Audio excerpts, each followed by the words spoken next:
just dive on into some games. I will explain some gameplay as we go.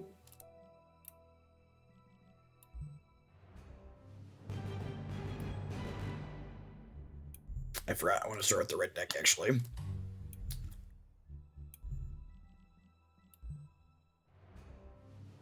Yeah, like, the art IP in this game is fun. So, the basics of this game, the big thing you need to know coming from Magic is that this game has a resource system similar to, I think it was WoW TCG or other games like that, where instead of having dedicated resources in your deck, you can turn any card in your hand into a resource, and this allows you to kind of sculpt your curve very elegantly. So for example, I have 2 1-mana plays here, but I'm probably not going to want another 1-mana play after 2. I'm looking to curve out here. My deck's kind of aggressively slanted, so I'm going to take one of my 1-drops and burn them because I don't need 2 of those. When I burn a card, it goes back into my deck. It's not just gone forever. And this game has a ton of great features in it, such as an in-game deck tracker here. So you can see I just burned a Strogi pup, and there's now one of these pups in the deck tracker has an orange on it telling me that it's burned. I can see all the cards in my deck here, and then I can click over and it'll slowly fill out my opponent's deck as they play cards as well, as they burn things. So if they burn something and you miss it, you can grab it there. There's also an action log at the top right-hand corner of the screen. The audio is a little bit on the low side. Turn that up a touch. Okay, so the combat in this game is a mix of Magic and other things in a way that I like. So I'm gonna burn one of my 2-drops here. It's lane-based combat. So you can attack your opponent directly if there aren't blockers in front of you, and a lane gets blocked by the 3 things in front of it. So I'm an aggro deck, so the general strategy with aggressive decks is you want to spread your things out so they're harder to block. Units do have summoning sickness in this game, except if they have rush. Rush is the equivalent of haste. So this unit here, Sunken Acolyte, gets bigger when it hits my opponent for the first time. So I'm going to go ahead and trade these off here. And then I'm going to hit their face. And you can see when I go to drag here, it shows my opponent taking 2 top right. I'm going to need to move that banner. And then it shows this leveling up from its effect. Move this off of this like right about there. Let me make sure the Mythgard extension is loaded.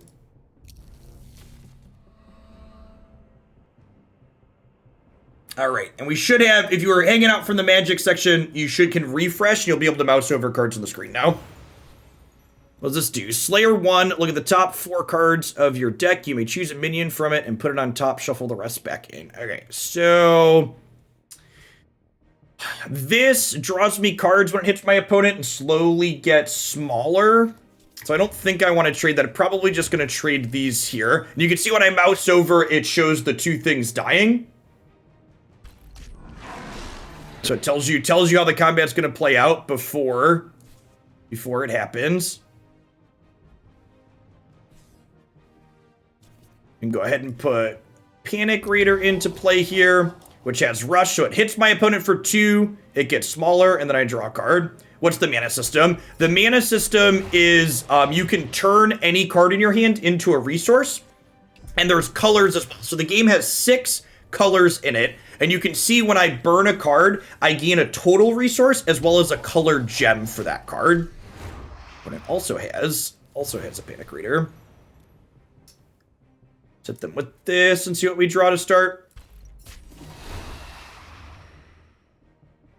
Extract Life is not bad. So this is a good example of the resource system. So this costs 3 plus double red, and this costs all of my mana plus triple red. So even if I burn a card in order to go up to 4 total resources, I can't play both Extract Life and Panic Raider this turn because I don't have 5 total red, even though I would have the total number of resources available.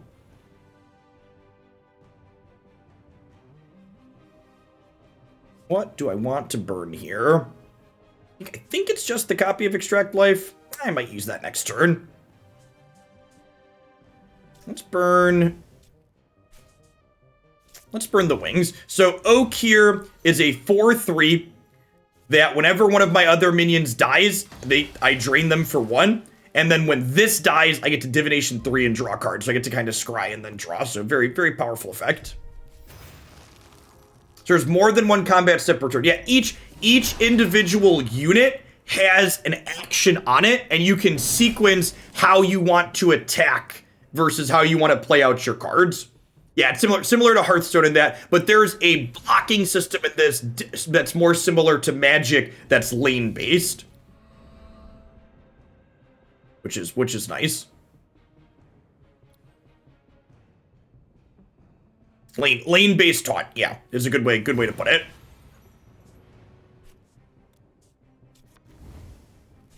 Okay, so now I have 5 red cards over here, which means I can play this and this. So I'm going to play Panic Raider down here. And again, I'm the beatdown here, I think. So I'm spreading my units out so that way my opponent has a harder time blocking because I can't put something in the middle and block both these lanes.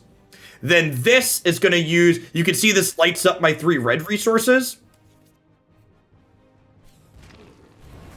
So that gets blasted. And then Mantle of Authority here gives a minion +1/+1 and focus. So this works really well with my Panic Raider because this thing draws more cards if it lives more. So let's give that a bonus here. That sets my opponent for 4. It gets smaller and I draw a card. This gets to attack for 4. It's in a pretty good spot here.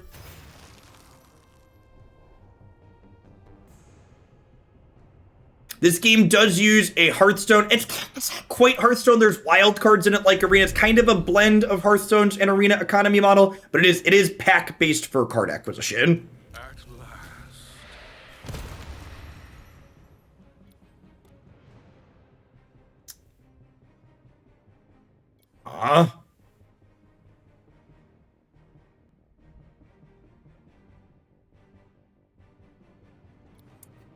So I think we hit them here. Then I've got 5 resources total. So I don't really want to attack my 2/2 into their 4/4. I think I'm burning the Magmatar here, and then I can play a 1-drop and a 5-drop here. Focused is, it deals 1 damage if it's attacking in directly the opposite lane. So Focus would give this 1 extra attack if I attacked here, but because it's to my kitty corner, it doesn't get the bonus.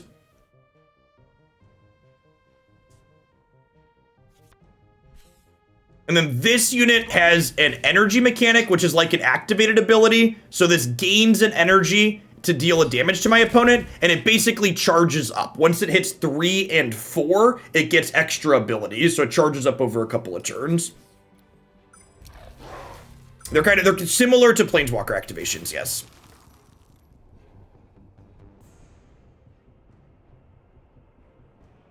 And this is a pretty beefy 7-drop here. It's an 8/7. So this is, if we draw a card we haven't burned yet, we'll get to deploy this next turn, which is great. It's one of our pieces of tap end in here.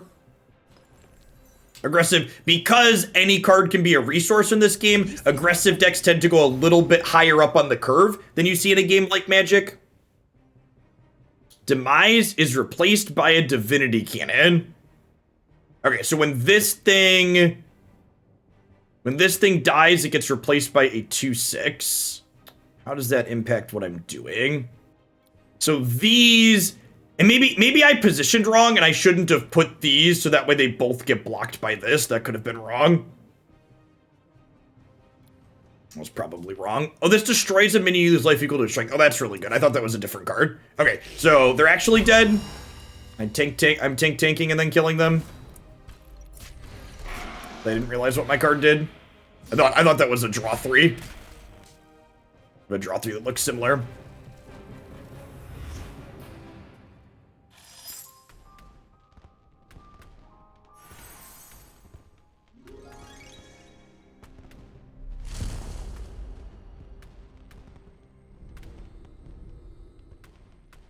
Correct. There is not a stack or anything like that. It's similar to Hearthstone in that respect, where you're playing out on your turn and they're playing out on theirs. There's some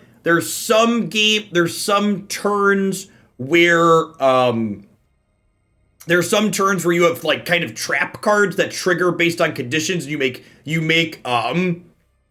choices on your opponent's turn based on cards that you play, but there aren't specifically instant speed cards.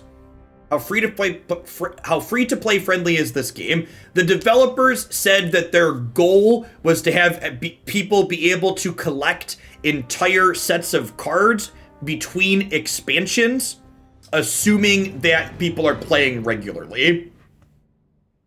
I don't know how well that holds up. I don't free to play in any games.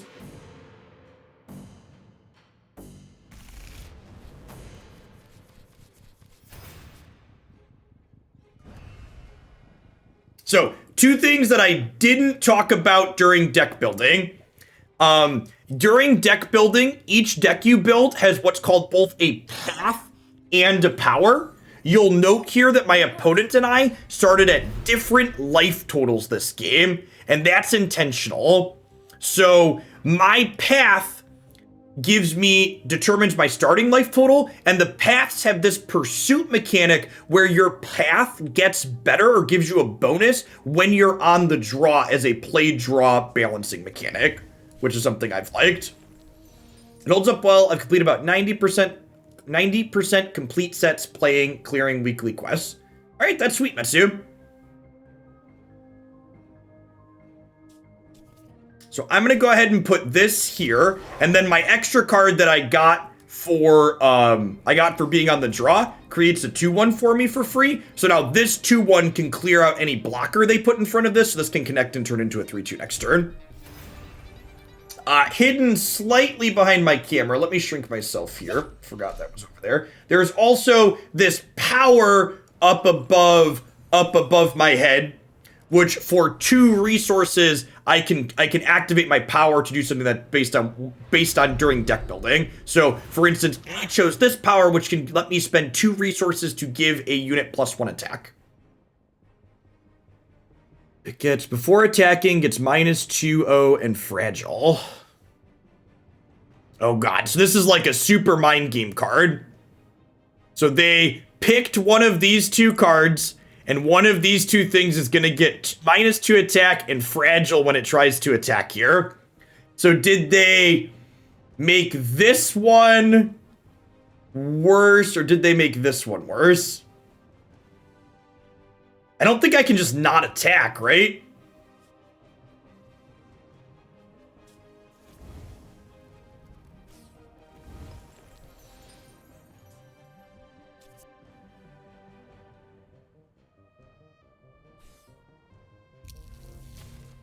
Do I want to get 2-for-1s here, potentially? Ah, they got me. They got me. They did the good one. All right. Well, shit.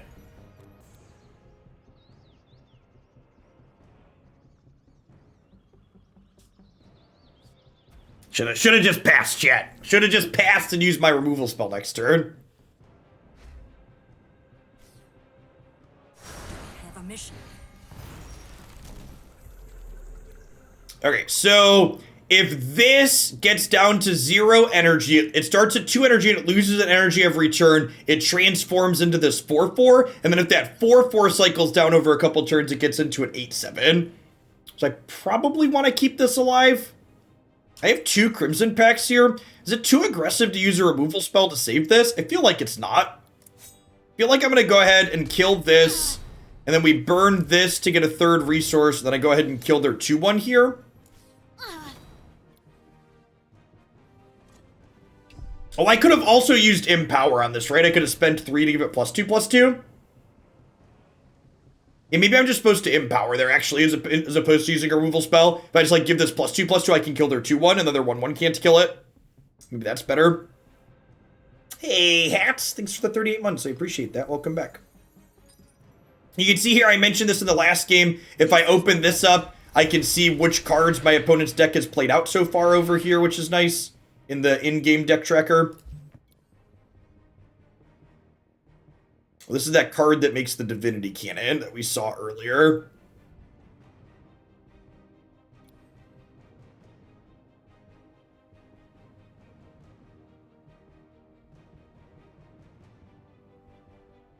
Huh. I don't need 2 draw 3s right now, I don't think. I guess this game might go long. Maybe I do want 2 draw 3s. Yeah, in client deck tracker, Mythgard is the most feature complete card game that exists, period. It is an in-client tournament mode. You can run cube drafts. There's 2v2 PvP. There's an in-game story mode that you can play through. From a pure feature to feature comparison, no other card game does better than Mythgard. I think we're just doing this. I guess if I do that, these end up trading. I'm just gonna move over here. Get out of the way of this. Yeah, you can spectate matches, you can watch replays of matches you previously played, you can get deck lists from top players right in client. Like this is an indie game, but like the features that they have are like very much not indie features. And this is gonna turn into an 8/7 here, right?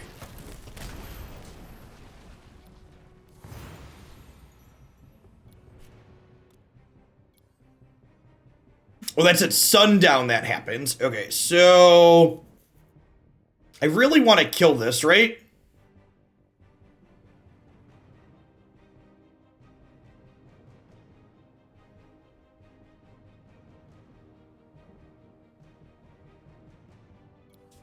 I guess I can mantle to give this 1/1 and then it survives combat, right? So I do this, and then that's going to kill that. This will take -2 because this is fragile. So my 5+1 from their fragile. And then I can play Ichor Feast to draw some cards. Seems like a good window to do that. And then I can burn this pup, and I can play my 2-drop down over here and attack them. Then at end of turn, sundown is end of turn, it's going to transform.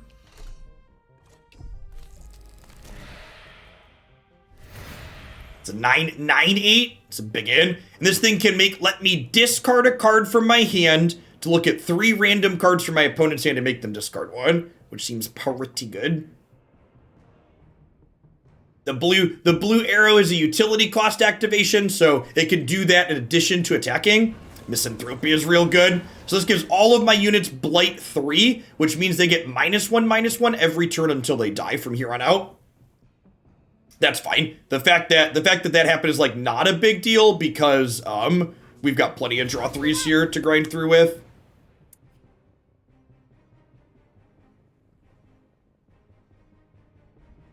Sunrise, sundown is just a new keyword for start and end of turn in this game.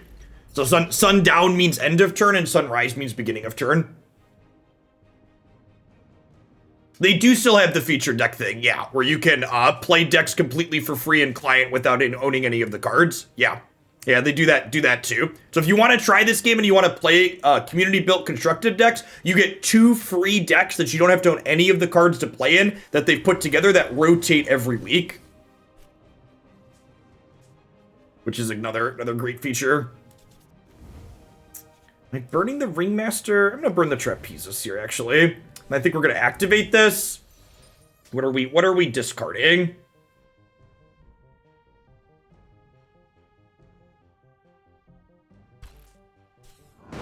Oh, I discard at random, right? I was thinking I got to pick. I don't. I don't know if that was right to do since it's at random.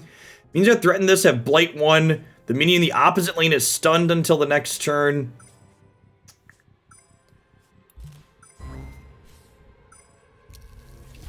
Ticking down on the timer.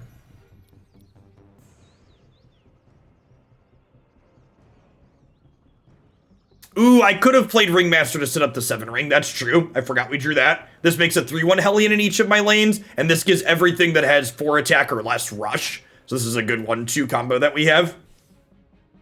You'll notice in the corners of my cards, there are symbols here. The symbols are not only the rarity of that card, but they are also the number of that card that you can include in your deck. So the rarity of a card dictates how many copies of it you can play. So this is a rare. There could be 2 copies of it. This is the highest, their mythic equivalent. You could have 1 copy. This is an uncommon. You can have 3 copies. So the number of each card you can have in the deck is restricted based on its power level, kind of. I don't know what strict power level is, right? Based on the rarity. There's a pretty good spread of which cards you play based on power level.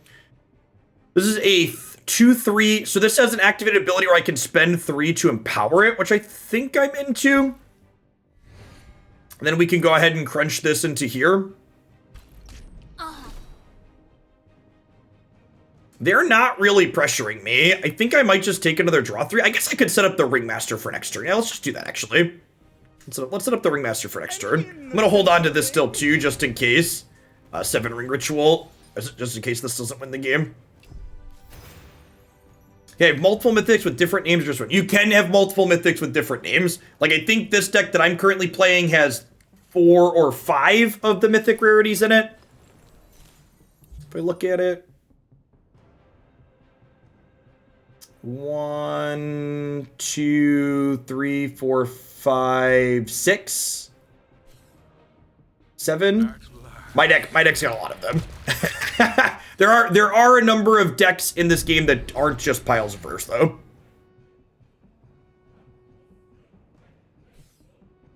This deck's kind of a generic good stuff deck.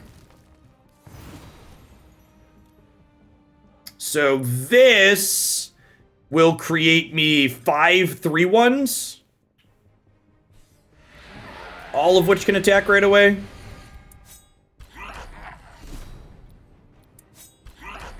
This is almost lethal here. So normally these can't attack right away, but again, it's a combo explicitly with the Dashing Ringmaster here, who gives everything rush.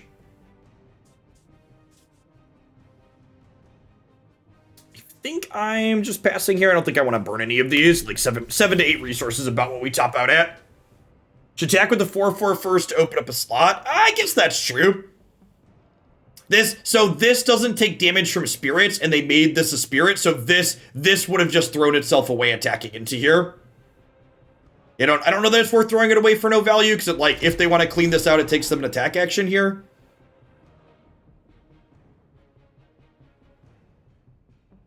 Yeah, based on their roadmap Hidden Flame, it looks like Runeterra is going to do more single player lab type stuff.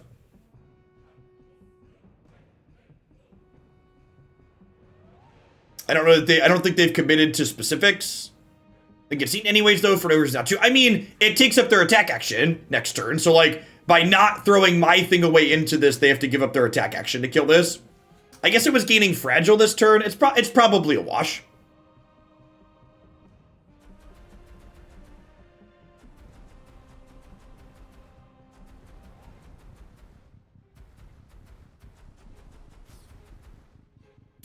One of the other things this game Mythgard does well that I don't think I mentioned yet is they have puzzles built into their client.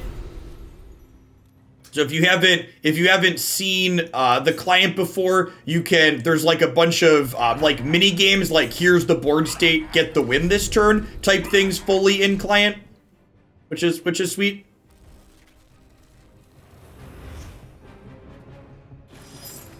Yeah, the current Runeterra constructed format has been rough. I think I might actually pull Runeterra off my schedule for the rest of the week.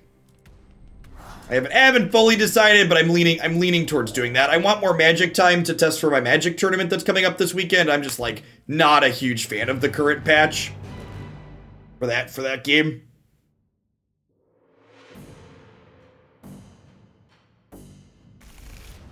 It's been wearing on me. Sweet. We've got a lot of Panic Raiders. I mean, they could technically boot me out of the League Partner Program, but like, that doesn't really do anything. I doubt they'll do that, but if they wanted to, they could technically boot me out if I don't do at least 30%.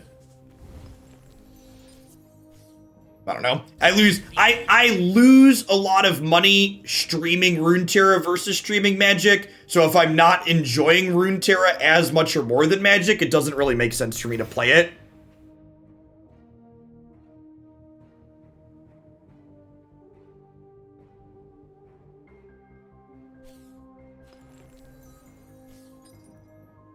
What happens to me? That card's annoying. This is a 1/4 that gives a minion blight when it deals combat damage to it. So I could use the Mantle of Authority. Oh, you know, I keep forgetting this makes a minion. I could have made a 2/1 here, right? That's what I should have done last turn. Now I'm going to have to spend... Now I'm going to have to spend this plus my power to cut through this, I think. Yeah, the IP in this game, the cyberpunky, is a lot of fun. And the gameplay in general is just so fluid. When I had Mythgard's an indie project, so like it's tough. Like I mentioned, it's hard for me to even stream a big game like Runeterra as part of my job. Like it's much less profitable than Magic, so it's tough to do this game as like part of my regular schedule. But like I do really like it. It had been a little bit since I touched it, but when they reached back out to me and I started playing some games to see if it was something I was interested in doing more segments for, like, the gameplay is very good. Tony Vega, thank you for the 20 viewer host. Welcome to folks who are over there. We're playing some Mythgard this afternoon. This does not take retaliatory damage while attacking. Gives a construct minion Blight 2 when dealing damage to it. Okay, so I think we're just going to, like, attack around that for the time being. I think we're going to burn one of these 3 Panic Raiders, then play one down over here. Hit them and draw a card.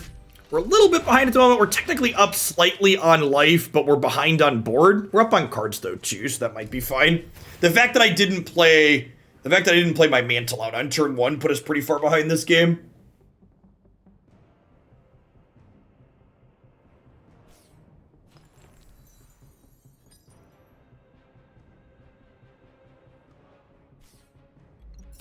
This is my weapon.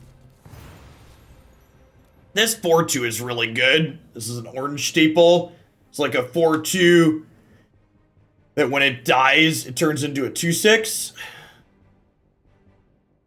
How does Mythgard's resources to work? You can turn any card in your hand into a resource at any point by burning it back into your deck.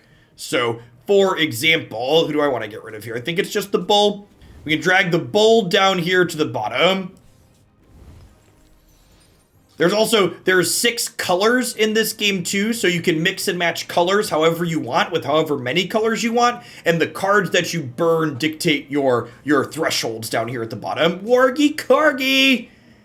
Oglandia's 16th Shillionaire. Thanks for watching so much of the channel, I appreciate it. I guess I'm just playing this out. Maybe, I'm gonna do this, and I'm gonna Daring Trapezist and hit this and transform it. I gotta work through that, I think. This is gonna be a game where we're not gonna be able to aggro them out, so we're gonna see if we can try and go longer. There is a cap too, yeah. You can only get up to 10 resources, I believe, if I recall. Mythgard's overall design is unique and it's super refreshing. Yeah, I agree. Yeah, the lore is definitely super unique as well. It's like this cyberpunky own unique IP. Oh, they have the mobility one. I missed that. So this gives a friendly unit a move action for 3, which let this slide over and kill my 3/2. Yikes, I think we're dead here at this point.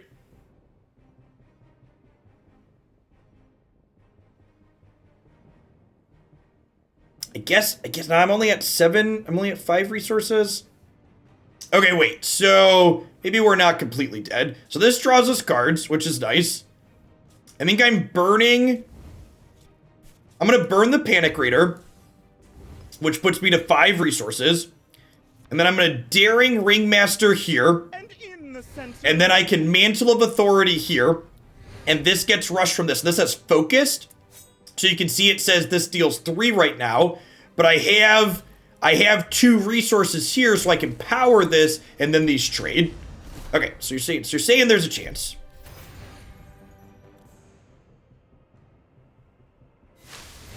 And this is a draw 3.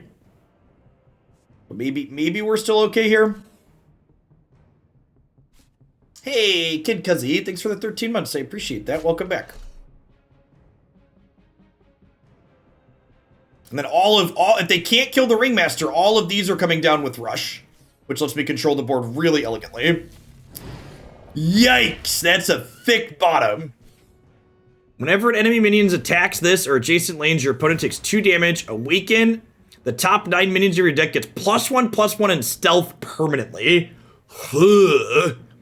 I think I Ichor Feast, hoping to draw one of my pieces of 3 mana removal. Nice, and we nailed the Crimson Pact there. Okay, so I can burn this to get back up to 6 resources, and then I can Crimson Pact this. Yeah, this is like, this game is unironically an indie card game. It's not like when we say indie card game, we're mocking companies that are worth millions of dollars because their software is awkward. Like, legit indie product. Take that. Oh, let's go on. I don't know if I'm being honest, Precipic. So part of the reason why Runeterra is I think your suggestion is good, but part of the reason why Runeterra has been a little bit medium for me this patch is they basically nerfed all of the decks I like to play. The Pale Cascade nerf hurt basically all of the cute decks I enjoyed playing.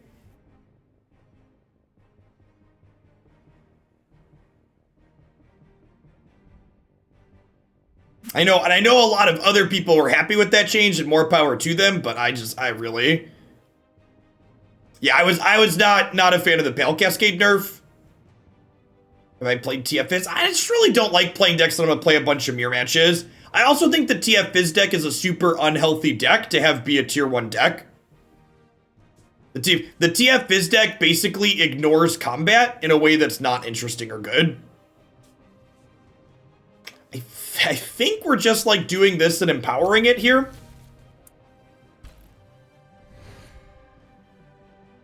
Honestly, it could be right to play the second one of these out too and just get them both ticking up.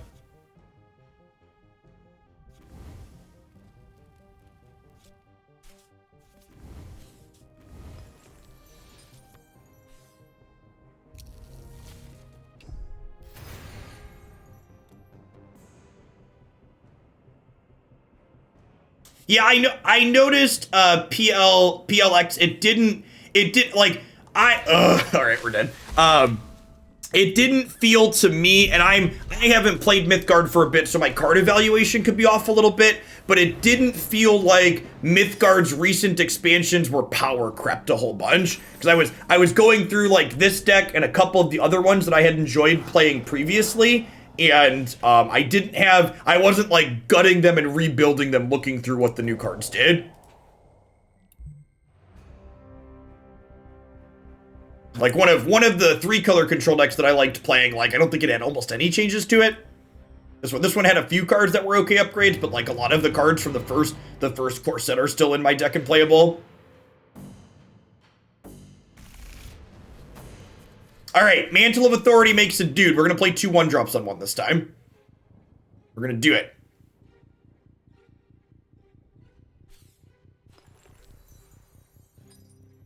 You basically always burn your 7 mana spells to start. This card is so good against our deck. It's so good against our deck, chat. All right, so I think I burn this.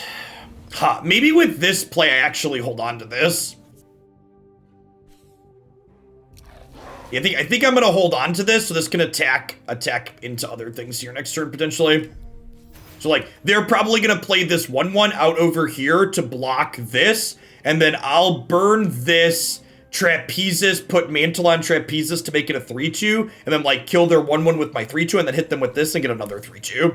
Yeah, we have a mission. Yeah, I did exactly what we expected. I always love when that works out. Okay, so we burn the pup. We play this, and this thing transforms when it breaches, which means that when it hits my opponent's thing. So this power up lets me kill this, and then this lets me hit them and transform this. Fantastic.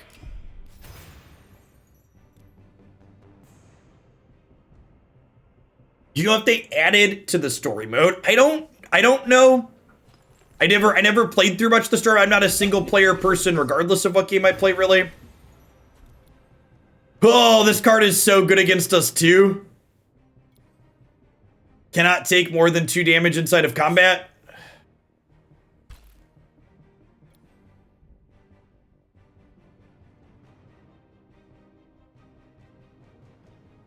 Rough. Okay, so I'm gonna burn the Striggy Pup and play Panic Raider out and hit them over here and draw a card, I think. Do I want to trade both of these into here? That feels so bad. That might be right, honestly. And then I could play this down here. Yeah. I think we just gotta take our licks.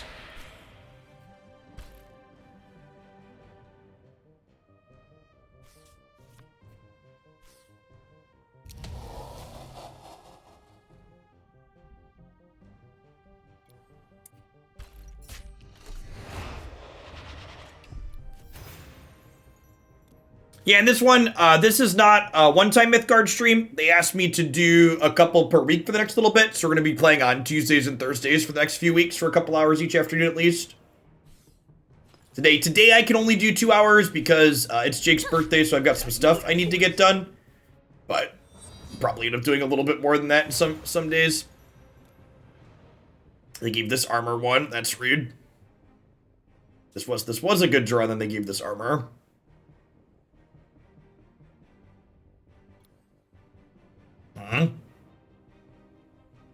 Are we just playing Wings Out? I think we're just playing Wings Out here. I think I'm burning this 2-drop.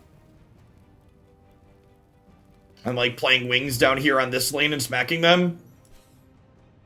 Like it's worth noting we're like kind of behind on board a touch, but like we also they're also down on cards. And we've got a draw 3 in the bank here, assuming they don't pressure our life total too much. There's a good chance they take this and slide it down over this way. So your units can either move or attack in a turn. And they're taking their turn to just draw some cards here, so that's great for us. So that's going to bump into there. This is going to slide down.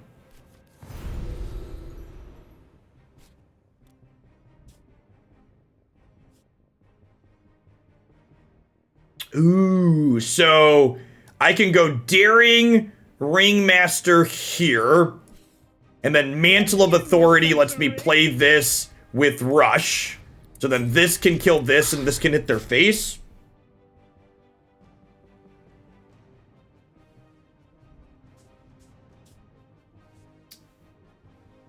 I don't know that I want to burn anything here. I think I'm just passing. Like, I don't, like, this deck tops out at 7, so like 7 to 8 mana is about the top of where you need to be. And like, I can burn a card next. So like, all of these cards could be useful next turn, so I don't think there's an incentive to do anything. If the Ringmaster sticks around, this Chimera is going to be great. It summons 3 power things, which is fantastic.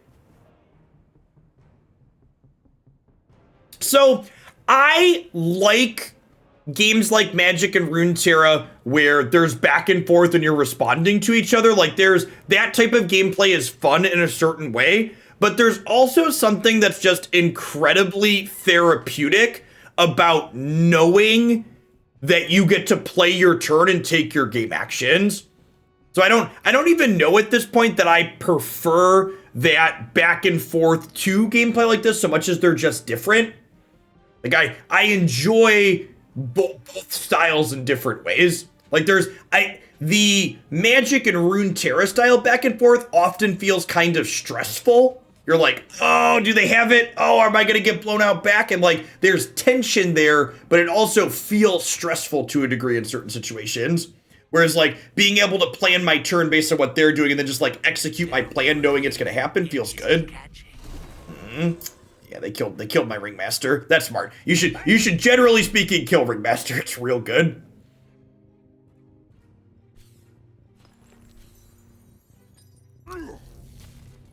What on God's green earth is that?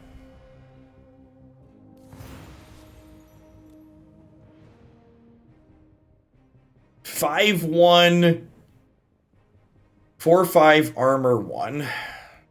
All right, so oh, I'm dumb. I thought I had 5 resources last turn and I didn't burn a card. It turns out I only have Turns out I only had 4. That's awkward. I should have burned something last turn. Okay, so I think we just Magmatar over here, which deals 3 to this. I guess I could Magmatar plus run this into here. Yeah, let's do that, actually. Killing their 4/5 sounds appealing. Basically trade these two.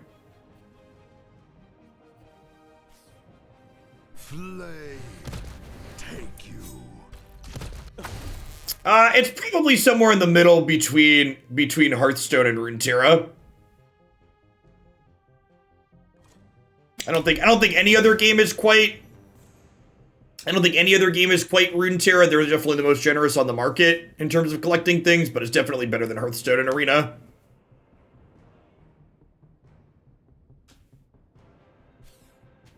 Yeah, the fact that the rarity of a card dictates how many you can play, so like I only ever need 1 Sideshow Chimera is a big deal.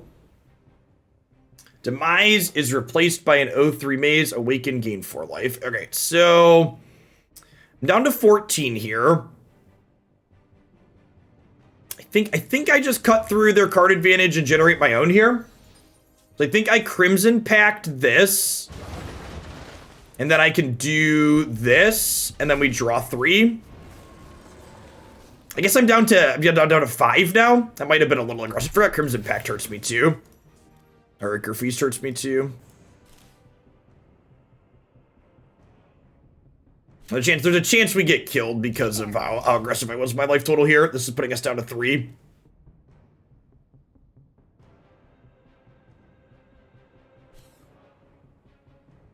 All of your minions get +1/+1. Yikes. That puts us to 2. This is about to attack. Reporting. Bang.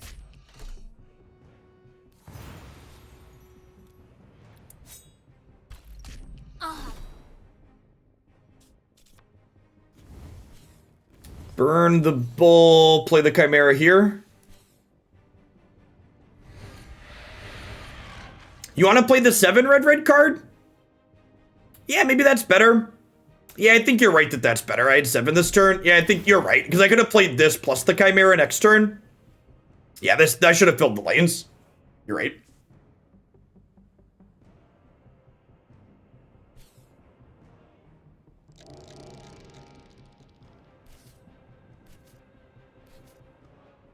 Rini, thanks for the follow. Good afternoon.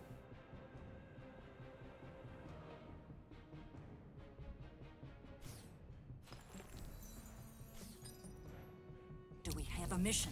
We're at 2 here, and all their units have +1/+1, so they're just like mono on the mono lethals plan.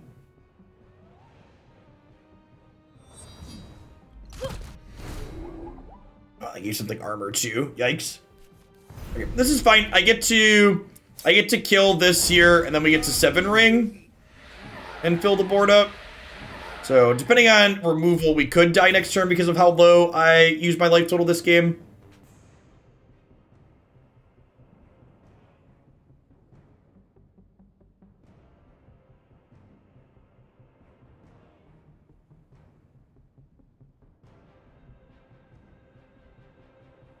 So remember, they need to clear all of the things in front of them. So like this, they'd have to clear both of these to kill me with this, and this, they'd have to clear all 3 of these.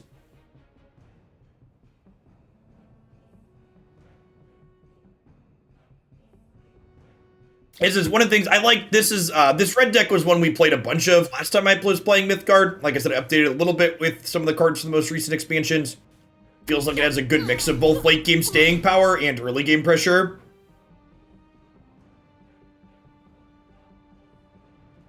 There's a yellow minion that can give adjacent minions overrun. Okay. Targets down. Yikes! That's an Armageddon Angel.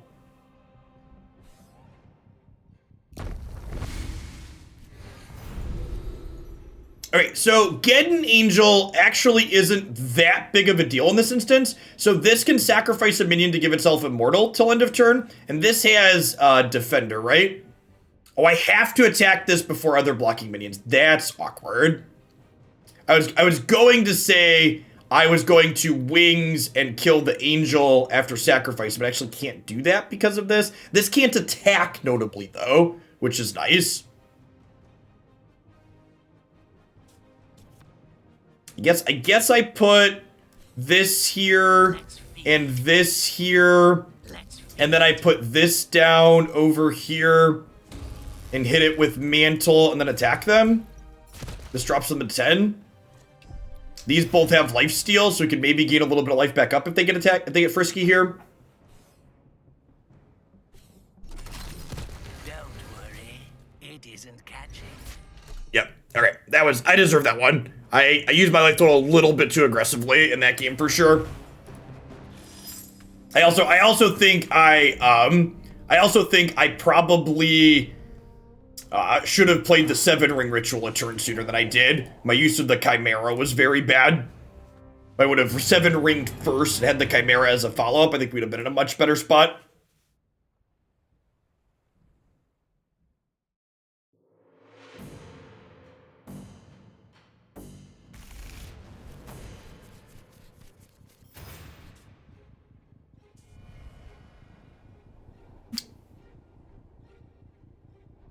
It's pretty okay. Probably burning the 7-drop to start again.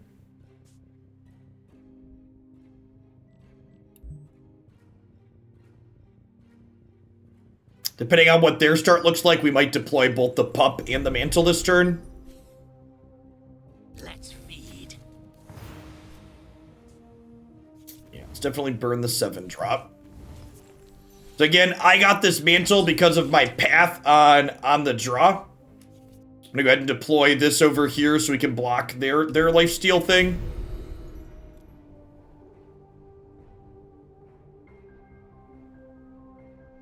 We rebalanced over 100 cards and a few patches ago. Yeah, the one change I had to make, Noah, to all of my red decks was the bird eating the plane, the dragon eating the plane no longer has rush.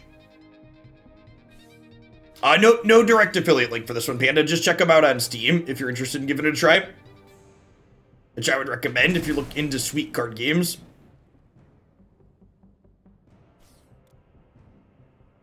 Or are they a Reanimator deck? This is the Reanimator one, right? This is a 7/5. If I recall, there's a card that... recovers the bottom minion of their discard pile back into play. And this lets them discard a thing. They discarded a Fanny, and I imagine there's a Reanimate coming, but we've got Crimson Pact here to cover that, which is nice. I want to get this into play ASAP, because it starts ticking down to get bigger, so it starts at 2 energy, and then turns into a 4/4, and then eventually an 8/7.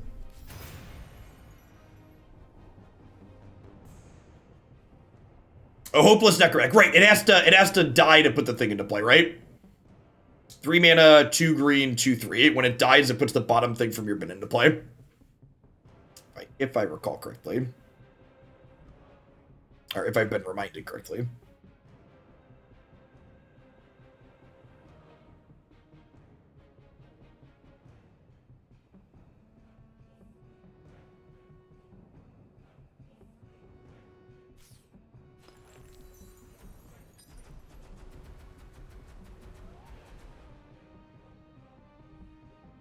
They don't have a second green here. So again, there are colors in this game, and which cards you burn dictate how your cards play out. Sundown, return this to your hand from the Boneyard. Annoying. So this is a free attack.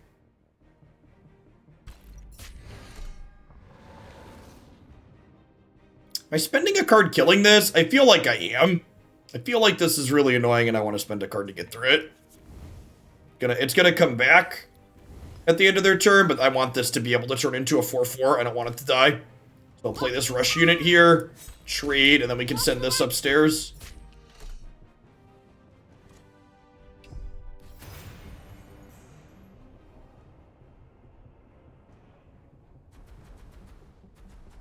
Correct. It is a booster pack system for acquiring game pieces. Could have used Empower there. I could have used that to cut through it, but I didn't want a bunch of damage marked on this. Maybe that's wrong.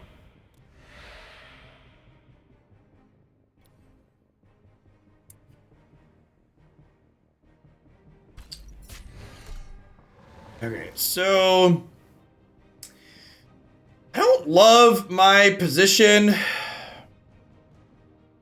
I guess I could actually just kill this, and then you can see the hand coming up. It's going to reanimate something from the bin, and then I could use the Crimson Pact this turn to kill it.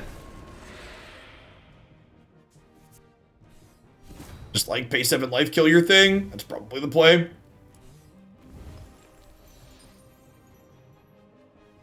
Objection.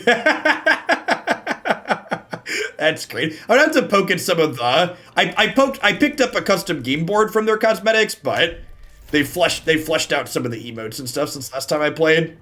I'll have to look at what some of their various ones look like and do. Watch me fly! Ah, that's unfortunate. He was so close to leveling up. Okay, and then this is actually great for us here. We'll get to play the Magmatar and eat both of these inside of combat. My opponent's actually out of cards at this point, which is great. So let's burn. I'm gonna burn the Ringmaster. This draws me cards and I'm almost out of gas, so I want to draw cards. This, you can see here, this does damage to the 3 lanes in front of it, so you can see as I go to position this, the UI tells me what's gonna happen. So like I drop it here, it kills both of these. Flame, take you. And then I think I'm just putting this on here at this point to give this focus to 1/1 to get more damage in sooner.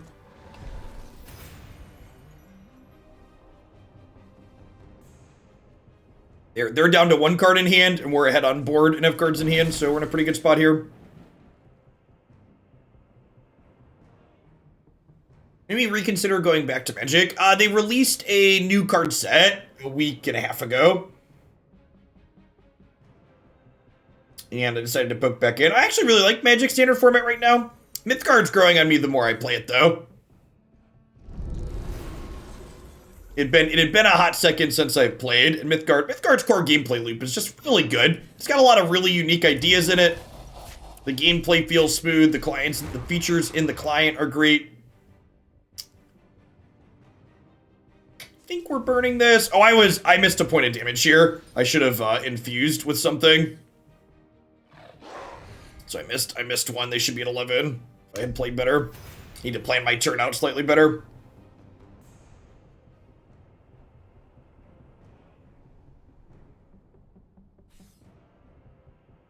So I put this down here so that way this could trade with this, and I could get it and draw another card here. They've got 2 of these things. That's real annoying.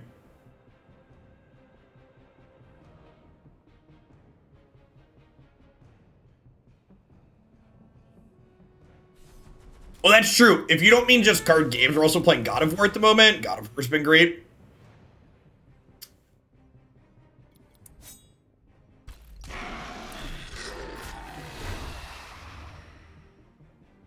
Huh? So, Ringmaster synergizes with Cerebus here. So this is normally Ringmaster only gives things that have 4 attack or less rush, but this has 9 attack in a roundabout way because it's a 3 attack unit, but it hits all 3 lanes. So Ringmaster, the way this deck is constructed, Ringmaster synergizes with all the top end that I have.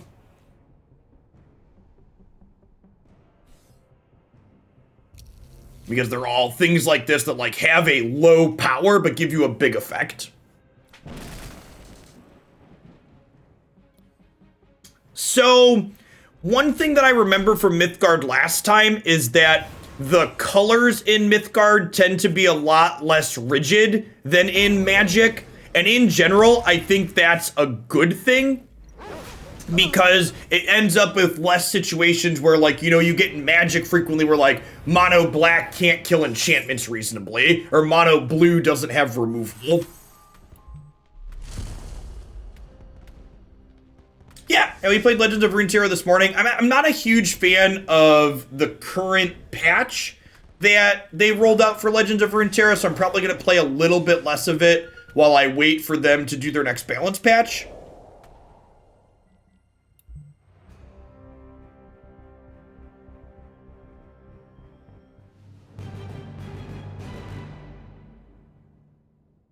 There's the beta dev card back. That's a fun thing to do. Yeah, which honestly may not be until Shrubia. Yeah, what do I dislike about it? They nerfed cards that were in a bunch of the decks that I enjoyed playing. And the top 3 most popular decks in the format, honestly, like the top 4 most popular decks in the format, have play patterns that I'm not a huge fan of. There's two combo decks, an elusive aggro deck that just doesn't care about your ability to block, and then a do-nothing control deck that just kills everything and then combo kills you. Alright, so I don't think I need 2...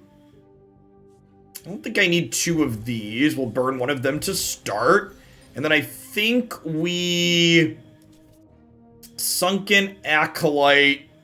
Then I think I'm going to Mantle of Authority next to him. So this way, if they deploy a blocker, this can kill the blocker, and then this can hit them and turn into a 3-2. So the 2 big ways Mythgard differs from Magic is that the combat is done on a lane system like this. So your opponent can deploy things to block, but they only block the 3 things in front of them. And instead of having dedicated resource cards in your deck, you can burn any card in your deck like so to turn it into a resource in the bottom right.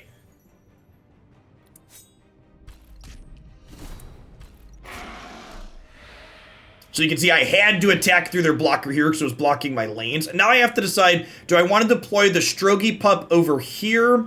Or do I want to deploy it over here so I can have it cut through a blocker? I think I'm going to spread out. So when you're in an aggressive role, you often want to deploy your units on lanes 1, 4, and 7 because that makes you hardest to block because they can't deploy a single thing that blocks multiple of your things.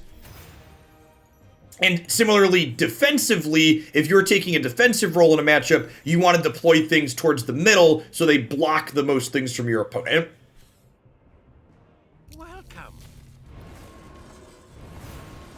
That's a 3-4. Okay, so...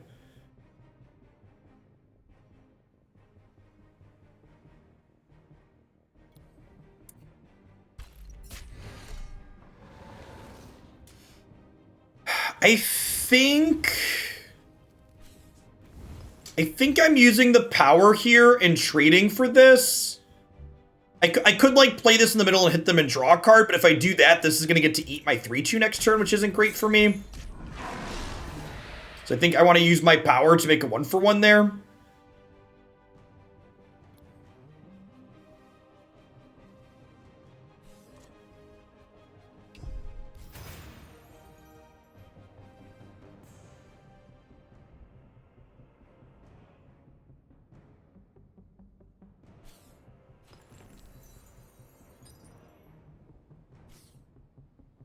What is lost?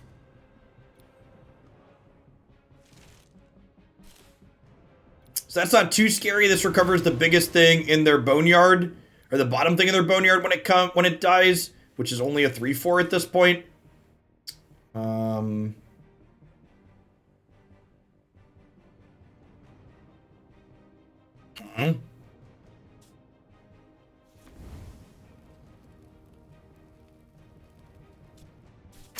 I'm burning the Panic Raider. I don't think I want multiple things that draw cards at this point. I think Ichor Feast is probably a little bit better on this board.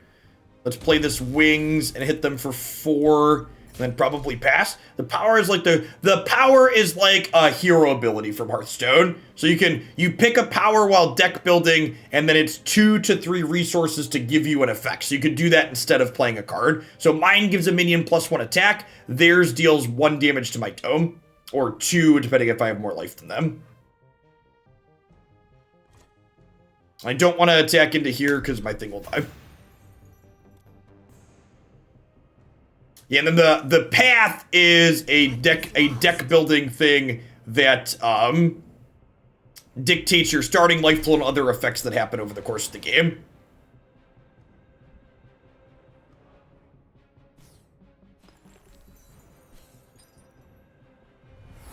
Is it Lane Enchantment? If occupied, add a random Divine Compass, Powerful Ramen, or Pike to your hand. So if I kill this They're going to make a 3/4.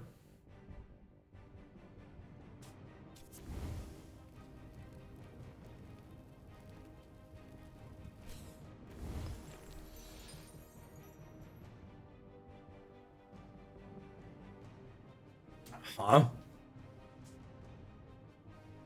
So I can play this, kill this, and then have this trade into the barkeep. And that seems fine for me. They're down to 2 actual cards in. They've got these power-ups, but the other actual cards they have aren't that many.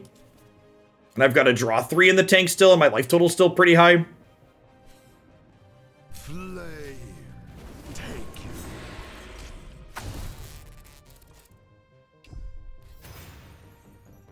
you. This is Mythgard. It is a purely digital card game that's available on Steam. Uses a lane-based combat system and a resource system where you can turn any card in your hand into a resource each turn, once per turn. Has 6 different colors, and you can mix and match colors as you wish, making deck building pretty deep. There's no restrictions. You can play however many colors as you think you can manage. Usually 3's like the limit on competitive decks that I've seen, but you could theoretically play all 6 if you wanted. It'd be very inconsistent, but you could. Each card has both a cost and a color requirement in the top left. So total resources and number of that color gems you have to use. It's someone who's with, there looks like there's some Mythgard regulars in chat. What's the jargon for these? Is it gems? Is it thresholds? What's the technically correct term for what these are? Anybody give me the DL? It's gems. Okay. Okay, so Lurker Deadly, return the bottom spirit of your graveyard to your hand. That's a spirit. So I need to kill this, I think. So I think the plan is we're gonna use a bunch of life total this turn. We're gonna burn the Ringmaster to go up to 6. And I'm gonna go ahead and Crimson Pact to destroy this, and then we're gonna Ichor, draw 3 cards. And then the question is, do I want to Mantle of Authority this turn? Mantle of Authority would give this +1/+1, and Focused as well, so it would hit for 2 extra. They're only at 18 though. I think I'd rather make a 2/1. Than make this bigger this turn.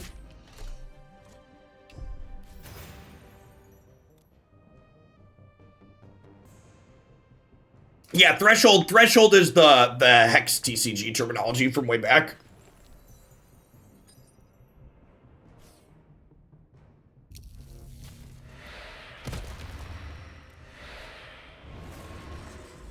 Awaken, you may return a minion from your boneyard to your hand. That is Overrun, which is the equivalent of Trample. That is a big, mean Mamma Jamma.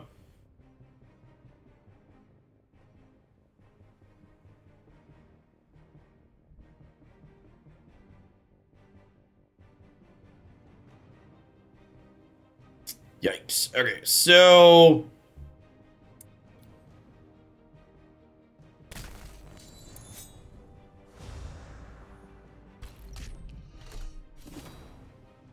cannot take more than 4 damage in combat. That's fine. Then I get to do this. Burn this one. Maybe I'd rather burn the Sunken Acolyte, actually. Or the Lifesteal. And then I can play Wings.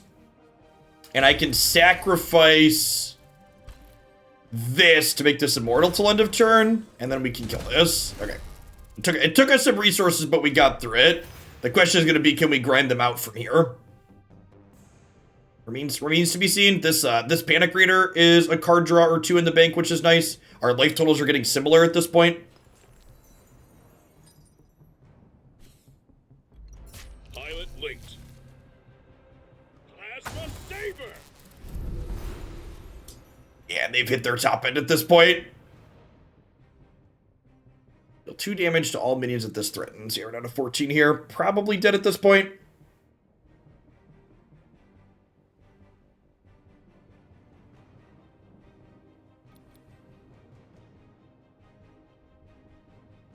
This deals 4 damage to anything. God, that's gross. So I think the play is Ringmaster into False Apostle.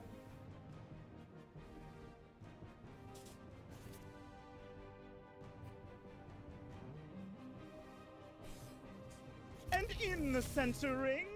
Belief is truth.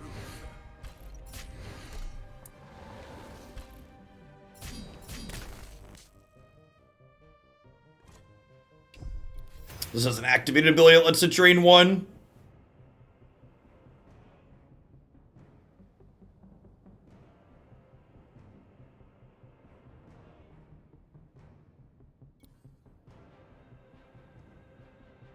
Hey, Yildrin, thanks for the 17 months. I appreciate that. Welcome back. Wonderful to see them move this over. They also have the Ninetales here in hand. Yeah, I'm pretty sure this card got a bit of a redesign at some point.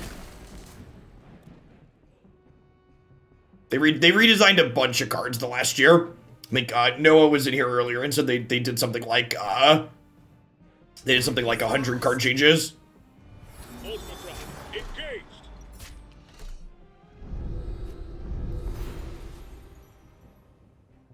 Yeah, and we're at the point. Well, that'll do pig, I think. So this brings something back into play if it dies. So.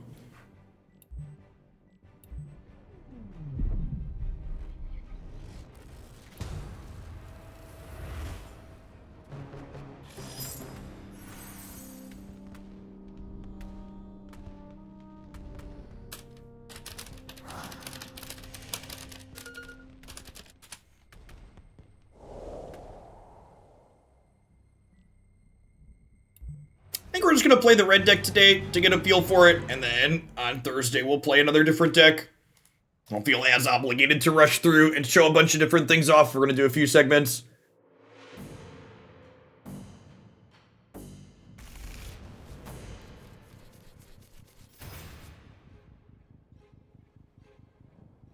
No one drop here is rough. Hopefully we draw one next turn. We have how many? Seven 1-drops. I think this is our first hand today. We haven't had a 1-drop in. Bunch of Ichor Feasts. Definitely burning one of those. Let's go ahead and put the mantle token out here at least. This is, again, the bonus we get from our path for being on the draw. It can either give a minion +1/+1, or it can generate a unit in one of the lanes.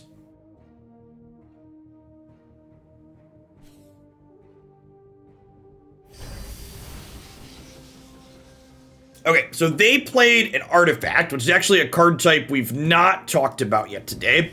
So artifacts, artifacts give them an effect each turn, and they have durability. And the durability of their frontmost artifact goes down whenever they take damage. So while there are cards that interact with artifacts directly, you're not just hosed if your deck's not playing them, because you can always smash your opponent's face to beat through their artifacts, which is great. My opponent's path here is actually playing an artifact-focused deck that generates these forgelings every time they play an artifact. So we should see lots of different artifacts out of them.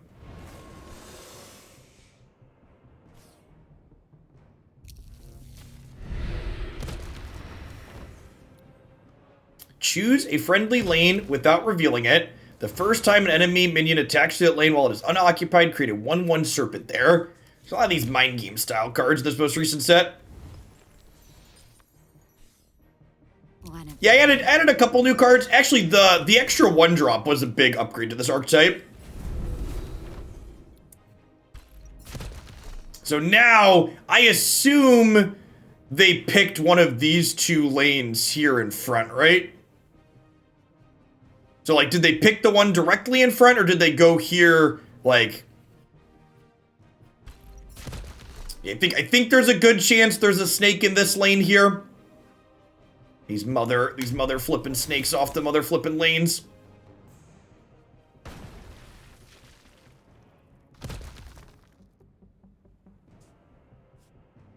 So there's two hidden lanes on their board that are gonna have snakes pop up in them when I attack through them.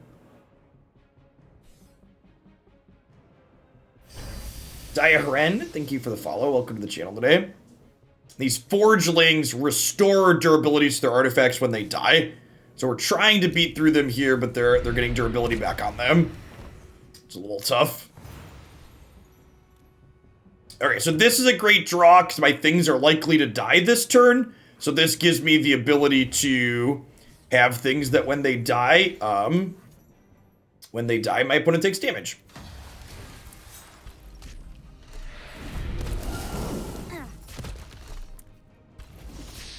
Yeah, not surprised. See, I bet there's a snake here as well.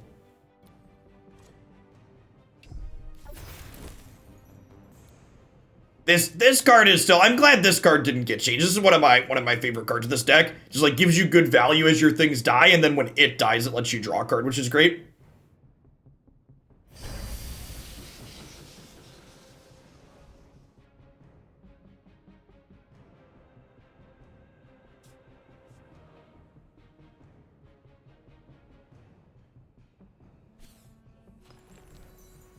What's this one do?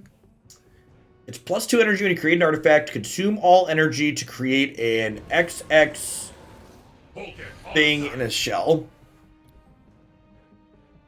Okay.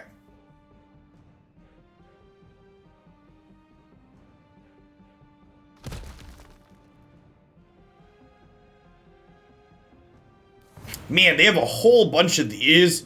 Like, my thing is sneaky style of effects. Okay, so I think I'm gonna put this here and do this and trade this one here. Oh, wow, and they put that one on there. Okay, so now I also have to trade this one here.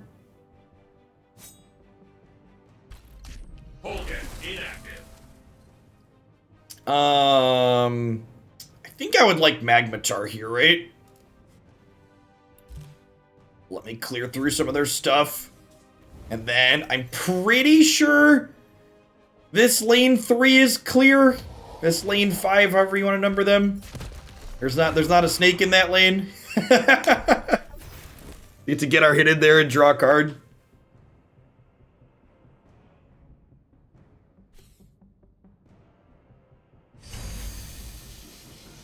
Their forgelings are getting huge at this point.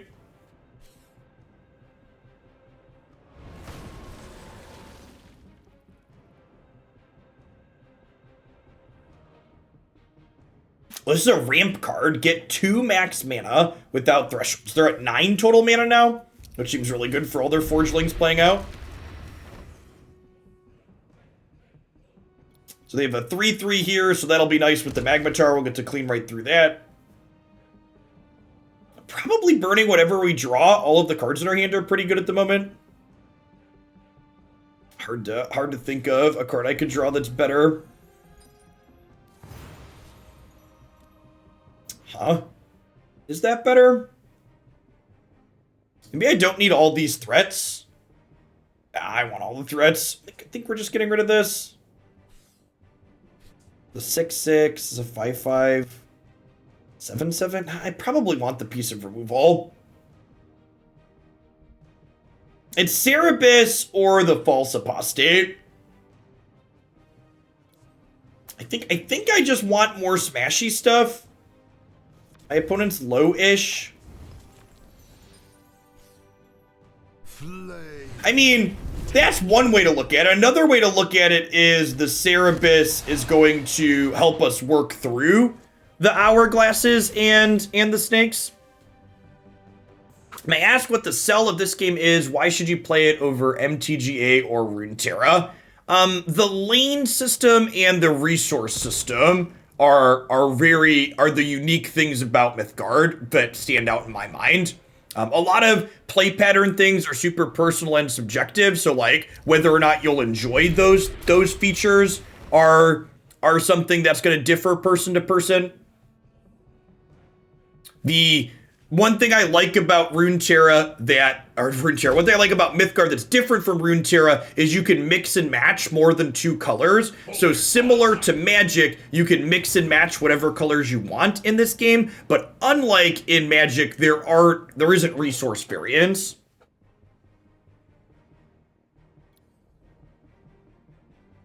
The economy is still the same as it was, Socio Penguin, so it's not as friendly as Runeterra, but it's better than Magic Arena. It's about in the middle of those two. So that's a giant thing. Does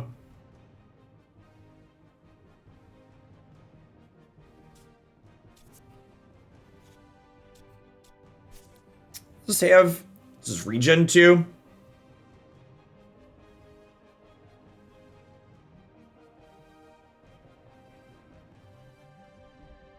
I could get myself set up to Ringmaster next turn. I don't hate that. Maybe I burn the Extract Life here, and I go Ringmaster plus Wings, and then next turn I can 7-ring Ritual. I think I like that, actually. And maybe I burn the Ichor Feast. Nah, I feel like I need the Ichor Feast as a catch backup card. I think that's the play. I think it's do this. Run into a snake and hate myself. Now I should have, actually, you know what I should have done was, I should have burned that. I should have burned the 4-1 and played the Ichor Feast, is what I should have done.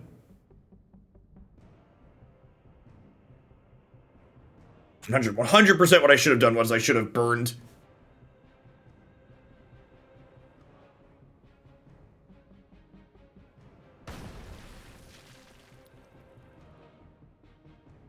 I should have burned that and drawn a bunch of cards. We might come kicking and screaming out of this. We might come kicking and screaming out of this on the back of 7-ring Ritual and Cerebus, but the trading my 4-1 in was definitely not great. The Sneaky Snake is new. Yeah, this thing that puts 1/1s in is very, very good against us.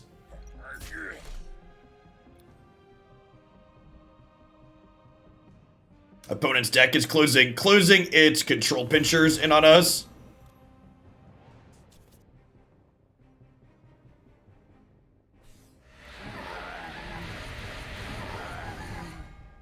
I'm not even sure that this is good enough.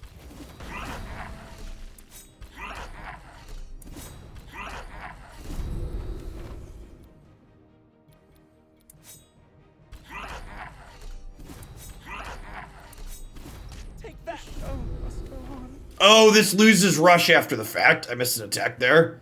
That's fine. I think we're dead. Opponent's got a bunch of these things. We've got all these stakes and stuff still. Yeah.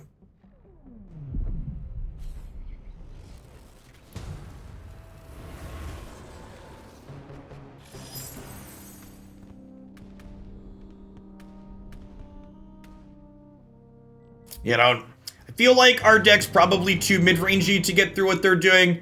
It felt like once their snake things got set up, we couldn't really cut through.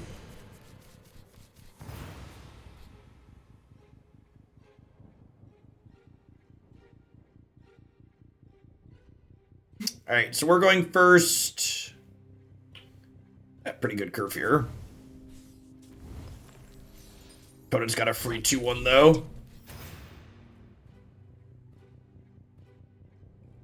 I almost feel like our deck prefers to go second because of the pursuit ability and getting the Mantle of Authority to stop. Howdy, Moes. Good afternoon.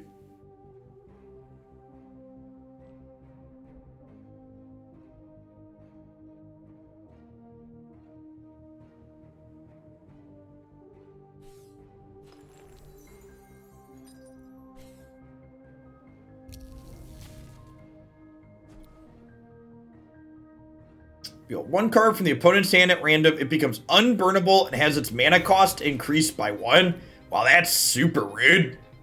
This card's sweet. This is much better designed than like discard spells like Magic likes to do.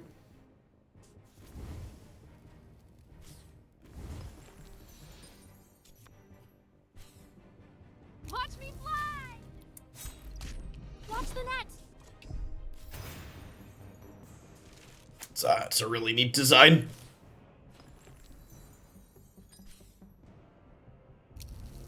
Oh, here! Give a minion with mana 4 cost or less.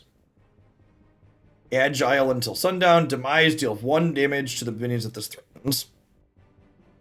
Interesting. I don't think I need this at this point.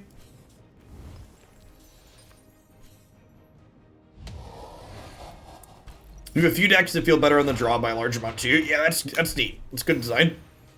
Just not always on the play.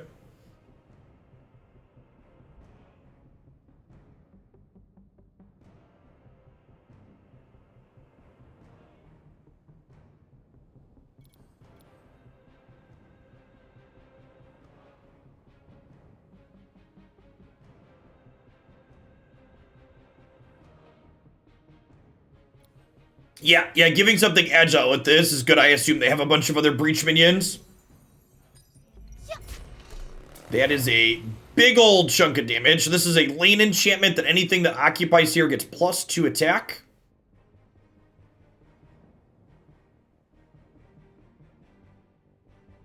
Getting run over on the Speedway. Crimson Pact is probably not a card I want if this is going to be something that they're doing. I think I'm putting the Oak in the middle here.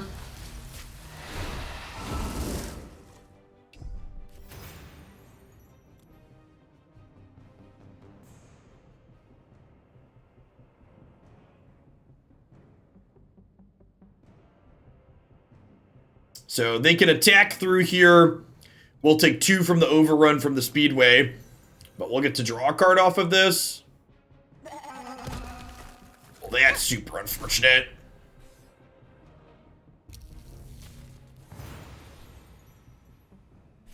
Magmatar is great. Card's still real good.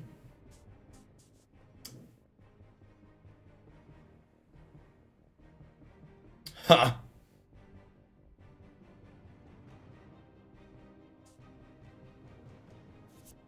I'm gonna Ichor Feast.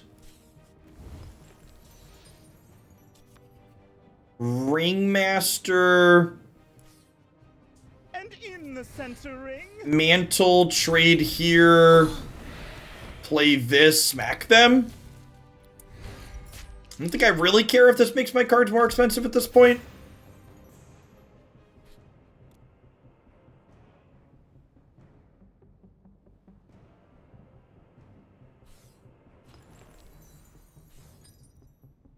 Who pulls your strings? Let's give something -2, -2. Yep. Till sunrise.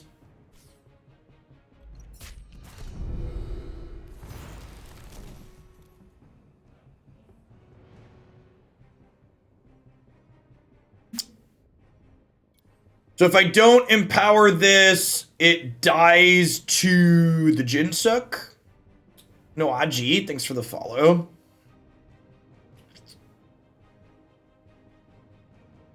Even if I give it Overwhelm, it's still going to die, though, because it'll trade here.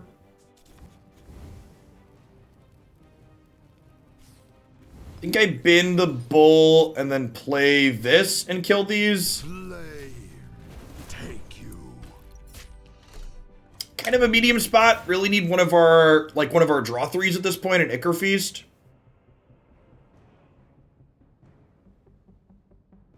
And this gives them the choice, like, do they want to use this to hit this and then kill this in combat? Then this gets to level up at the start of next turn.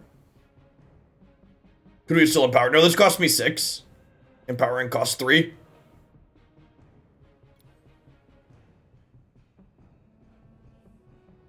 I missed this stage.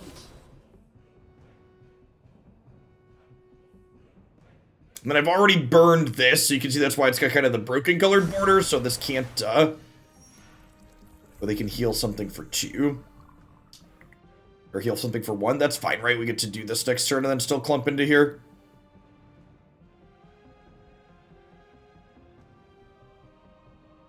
I want to kill this before it gets to its ultimate on 6.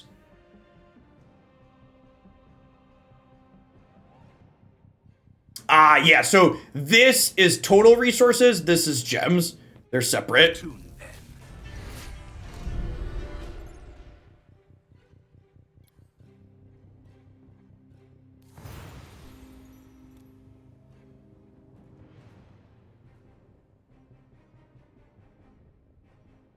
Huh?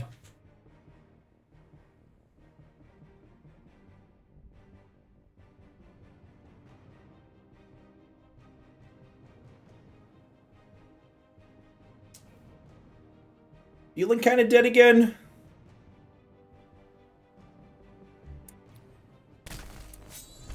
I can like trade these.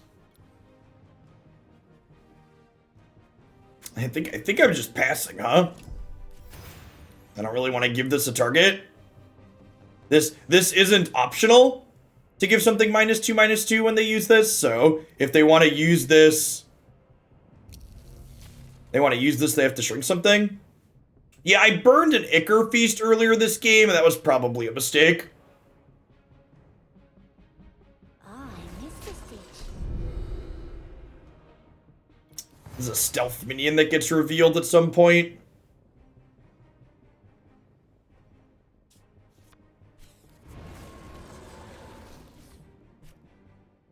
Okay, I mean, this is probably one of the better draws in my deck at this point.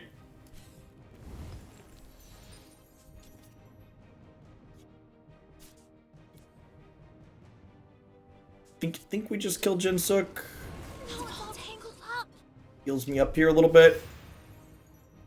The effect from this is starting to stack up here too, though, and this is probably about to hit me something fierce. A lot of these stealth units have an effect when they breach. Yeah, it's just a 6/4.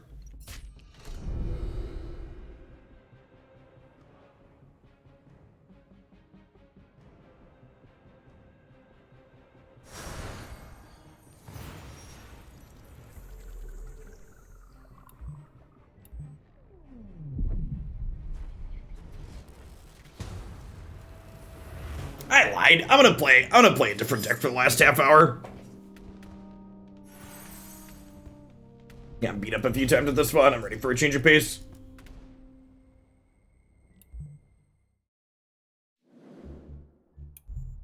I updated this one as well. It's like, this deck might be bad. This was something we had played last time that felt okay. Is a enchantment-based aggro deck. So there is one of the paths in this game that you pick during deck building. If the end of your turn, the top card of your deck is an enchantment, you get to draw it for free. So this deck, I think, has like 18 or 19 enchantments in it, so you're like a coin flip to draw a free card every turn. It also has a bunch of cards that, Divination, I believe it's called, that lets you stack the top of your deck.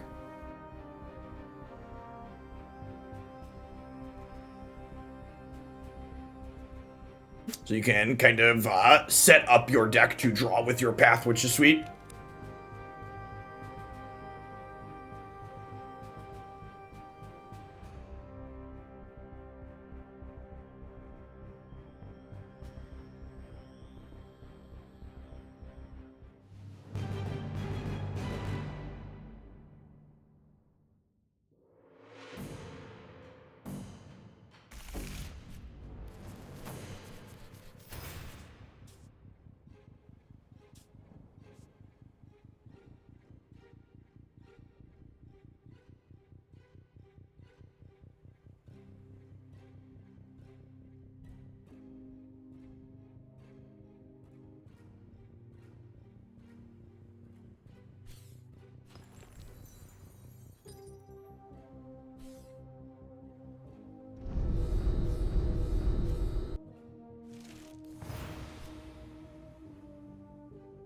They added 4/4/4s to their boneyards. They must be doing something reanimatory, right?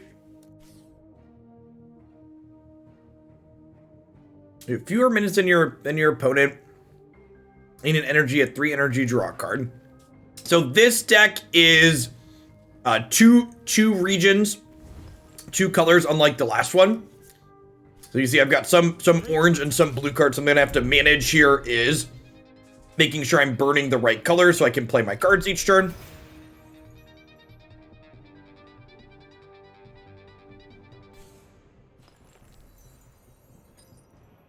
Yeah, there's a number of cards that care explicitly about having the right cards in your boneyard. Or unit specifically in your boneyard. For any minion attacks one of your unoccupied lanes, it must first take 2 damage and this artifact loses 2 durability. Okay, so this doesn't really attack in through here now, which kind of sucks. I think so. I have the Leprechaun's coin here for my path to give me an extra resource. So I think I'm actually going to go ahead and burn... The Giant Stairway actually sounds good down the line. I'm going to burn the Knoll of Conquest. And I'm going to go ahead and play the coin to get up to 3 resources. So we can play the Ifrit here. Because the Ifrit can cut through here and kill this. And then this Divination puts a card on top of my deck. I'm going to put this enchantment on top of my deck. Because I then get to draw it with my path at end of turn. So my path automatically draws me the top card of the deck if it's an enchantment at end of turn. So we get to set that up.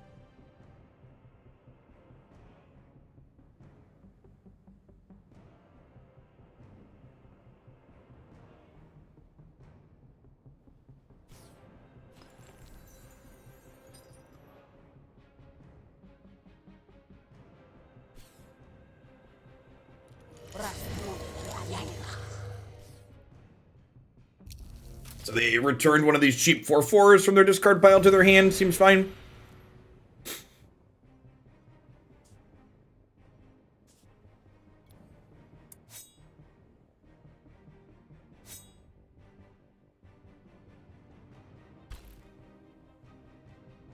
How do they get so many cards in their discard pile? They played a card that put a bunch of 4/4s in there, right? Yeah, your discard piles are ordered similar to Magic.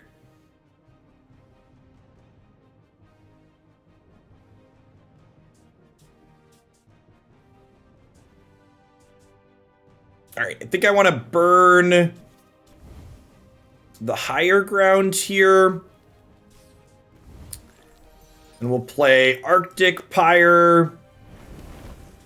We'll play a Recruit. We'll trade these. And then I think I just got to work my way through their artifact here, unfortunately. Just let some things die. This thing basically says 3 of my things are going to die when they attack.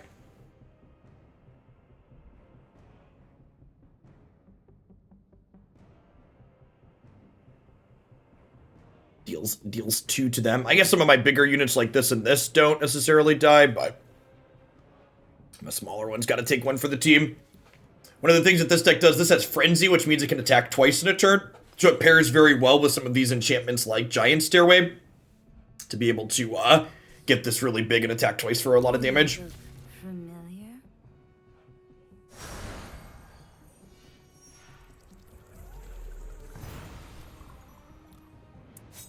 Okay, so these trade. This is going to cut through that. I'm gonna burn my Scion here. And we'll go ahead and play Twin Fire Zealot here. And we'll put Eager Recruit down over here. Reporting. And then I can't play this card out because even though I have a resource, I don't have a third orange here.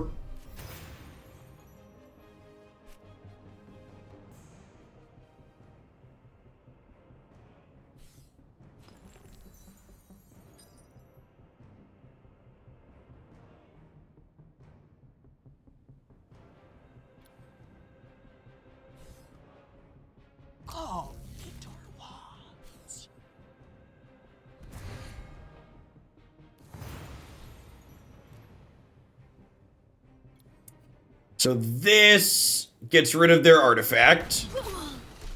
And then this can attack. Can attack twice. And now I have to decide, what do I want to do with... Oh, I can't burn ephemeral cards, right? What do I want to do for my turn?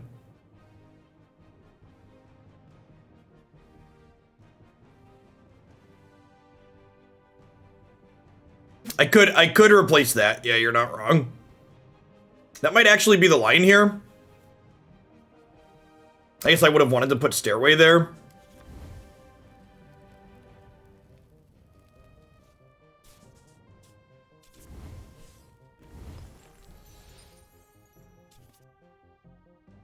I'm just gonna let this hit me over here. Like, enjoy your 7/6.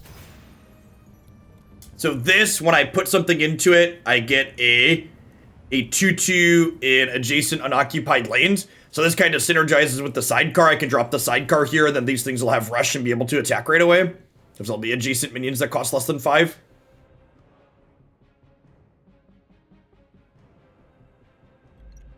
It might be too cute, but I wanted to try it. Man, we've been really bad at drawing enchantments so far with this deck.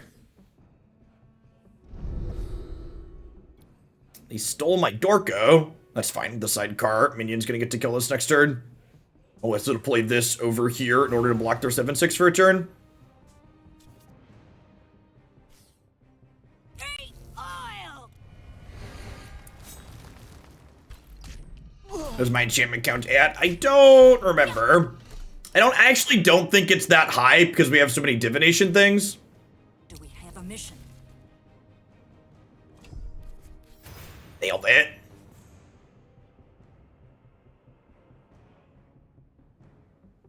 I forget. I think this one might have been lower. I think this one might have been in the 10 to 12 range, so it's actually not that much. It's like 1 in 4. The divination effects help, though. They're burning up to 7. That's kind of scary. They got a bomb diggity come in.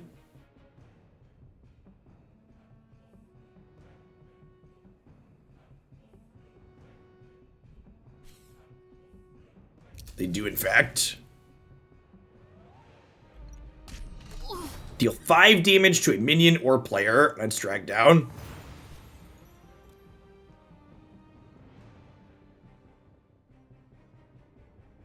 Huh?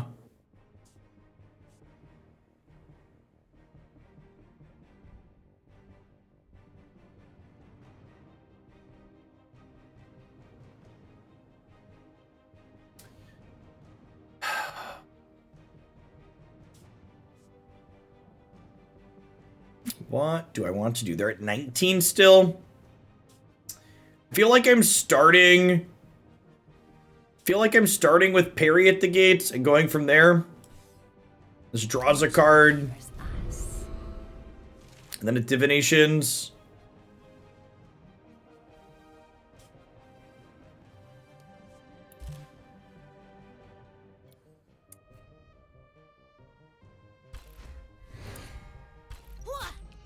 Can give this rush. We'll burn. I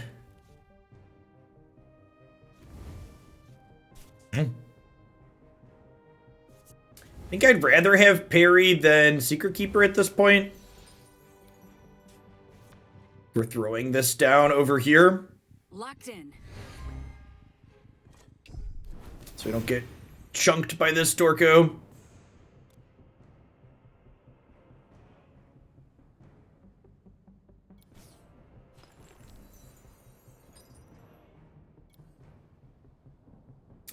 So the orange drag down means it takes its action for the turn, right? So this can't attack and chunk something for 5.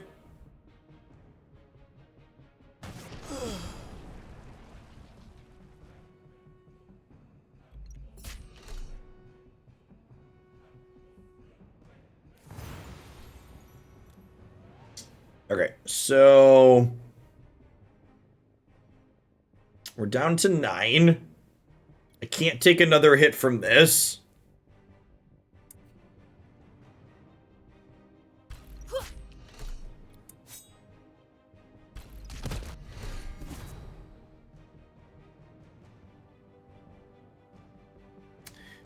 If I deploy this here, I'm gonna take another hit. I'm gonna take another hit from this regardless, right? I think we're dead. Fortune favors us. Yeah, we're dead. Like I said, I think there's a chance this deck is bad. This was me looking through the spoiler and trying to find some things that looked okay in a deck we played last time. And I don't think this deck was anywhere close to a real deck last time. It was just something we played a little bit of.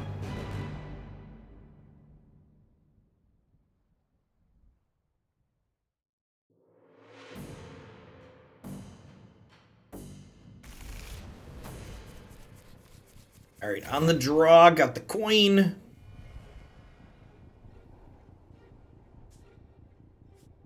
Want to burn an orange card on one so we can play an eager recruit out.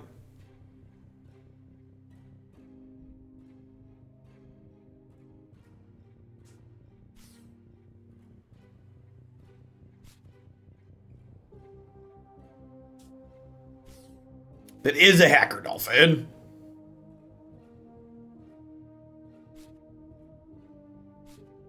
The IP has a lot of unique things like that in it. That's great. All right.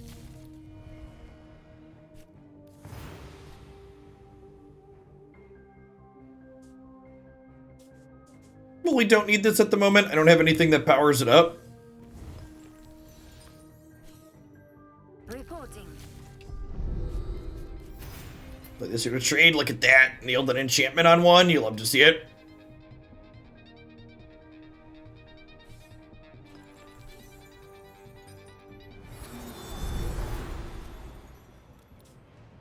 Yeah, definitely, Grindel. I'm gonna be looking for recommendations to play.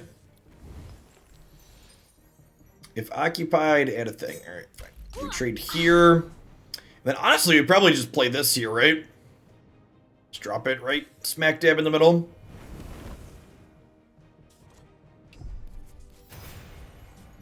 Black Hat works well with Sea Haven.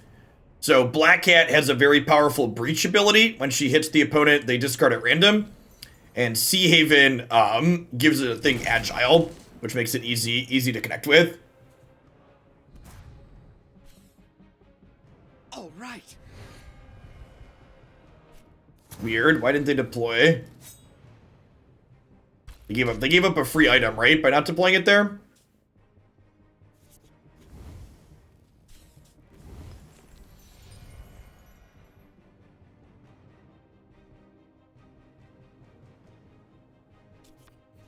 Would I rather set up the hacker or the dolphin? I think I'd rather set up the hacker because it doesn't use our coin this turn. I'll take that.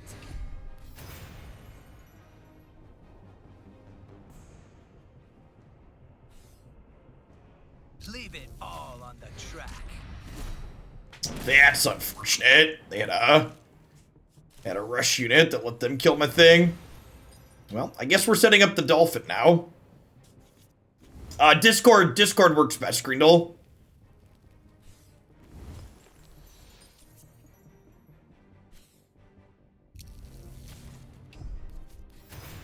You're really good at drawing enchantments this game.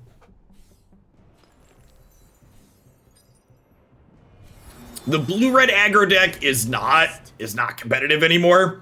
They nerfed, that was one of the first ones I looked at when I came back. I like that one. They nerfed one of the direct damage units in it.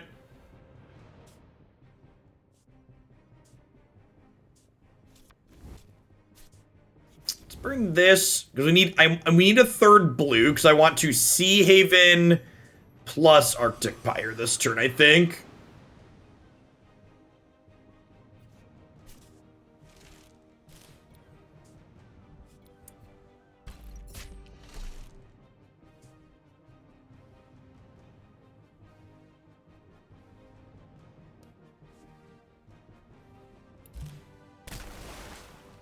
So we'll target their one card that's a real card in their hand, so it gets banished if they try to play or burn it. And I think I want to just Arctic Pyre down over here.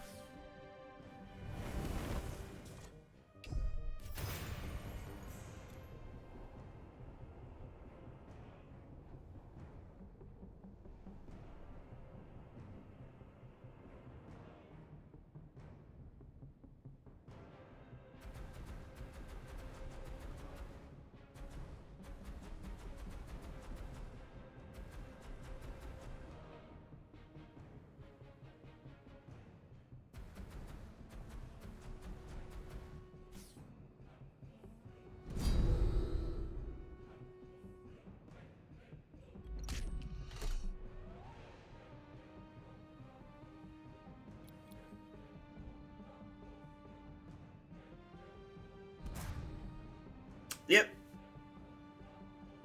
Oh, wow. It costs them the resources to do that, too. Wow, that's really gross.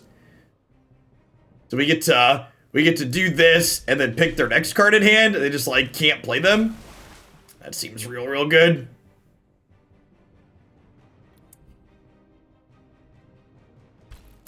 What am I playing this turn? I think it's just like Twin Fire Zealot plus Scion of the Pride.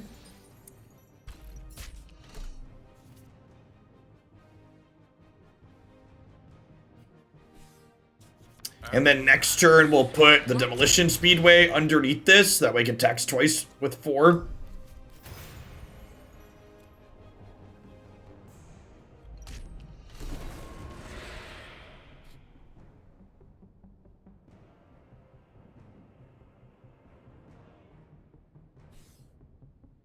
What is lost?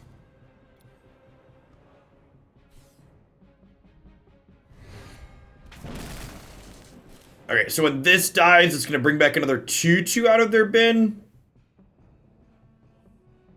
That makes my twin attacker here a little awkward.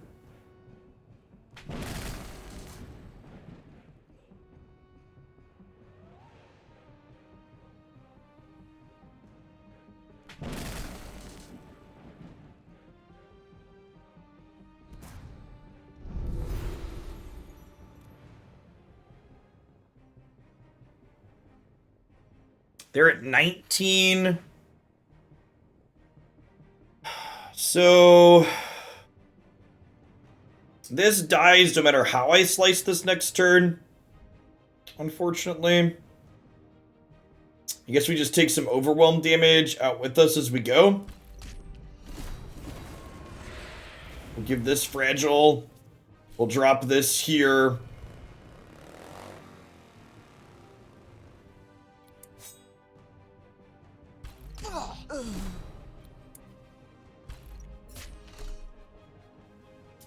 Then we're just deploying some units over this way, right? Reporting. Reporting. Oh, I could have given that +2 attack, right? I missed that again. I'll put this here to block on defense. I don't think I really want to burn anything. My deck doesn't have that many expensive cards in it. Giant Stairway's a great pull here. These enchantments let us turn these recruits into, like, real cards, basically.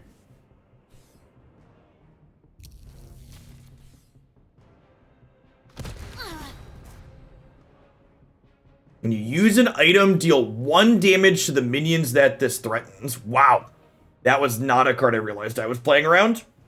That's super strong.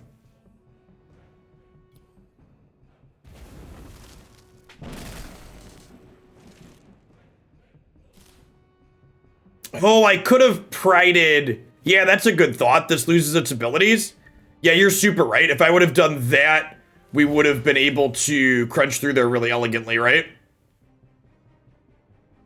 Yeah, it's a great thought. Messed that one up.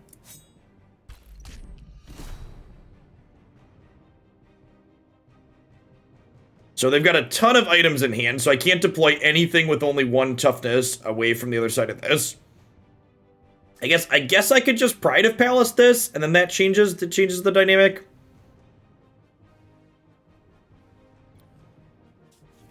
I guess that's probably the play.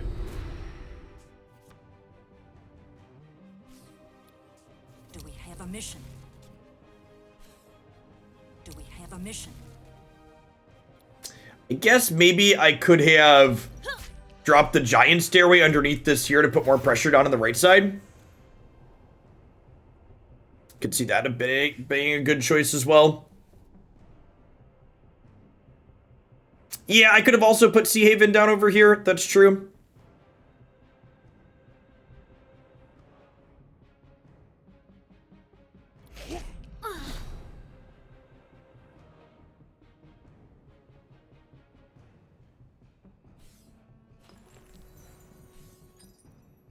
Welcome. What is lost? Oh, and Health Potion lets them get back up there. Yeah.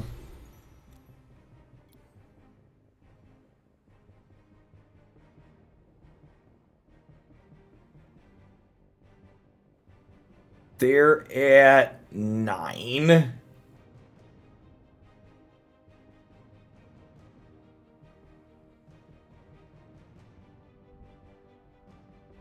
Man, I'm really close to killing them, huh? With my Sea Havens. I'm at 16.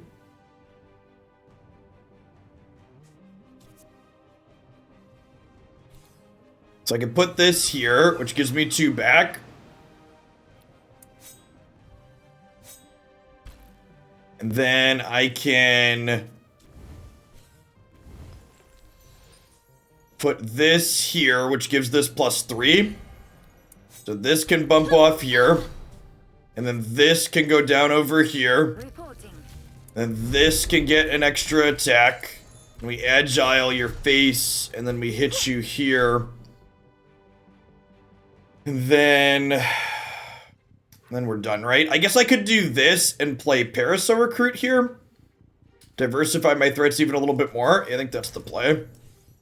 Because if this kills this, and if this doesn't kill... Oh, this can't kill this actually right now, right? They'd have to pike it. This has armor on their turn.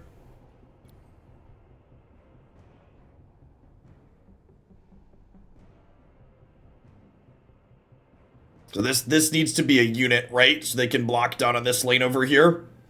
And even then, this is a 3-1 that we can make a 4-1. They need to kill this, and then they need to cover both these lanes. This can kill this. They're at 3. Divination, gain an attack. So, can this cover both of these lanes? This turns the question.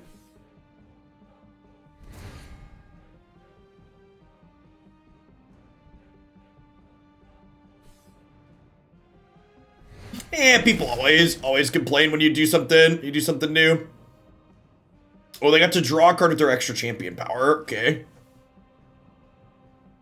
So now can these 2 cards cover these 2 lanes? That could be a possibility.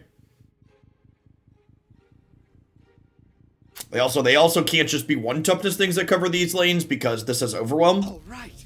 Okay, that covers this. What is lost? And that covers that. Okay, move the game. If we draw our rush minion, we can win the game here. Fortune favors us. Ha.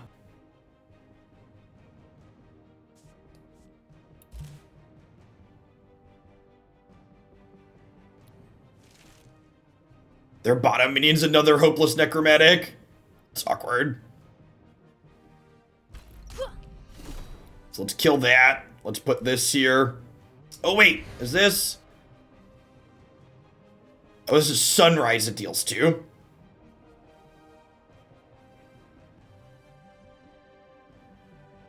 There's a code for a number of free packs. I forget what it is. I should have probably there's some kind of like treat welcome code thing. I should have looked that up. It's a good question. Welcome challenger for new players. Yeah, that's it. 10 core packs.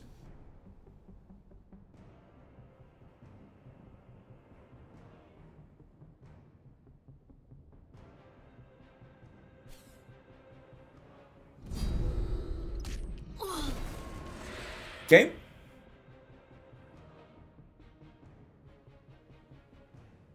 At the start of our turn, if this doesn't have something across from it, they take 2. Which is actually good because it means if they deploy here, this can kill this, which opens up both of these for attacks, which should leave us in a pretty decent spot here.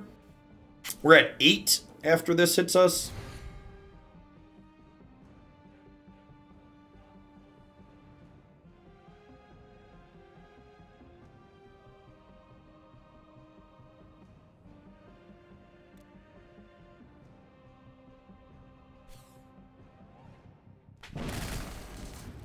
The extra power lets them draw a card here. They're down to 3 resources, though.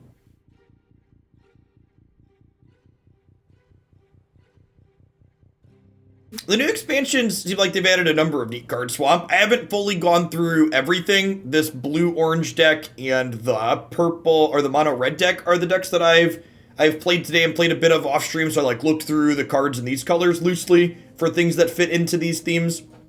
So I haven't hit everything, but there seems like they're making good use of their design space. And their core gameplay loop is as reasonable as ever. Leave it all on the Okay, track. that kills one of my things. Hey, pay up. So they're dead. Oh no, that deals one damage to the minion in the opposite lane. Damn it.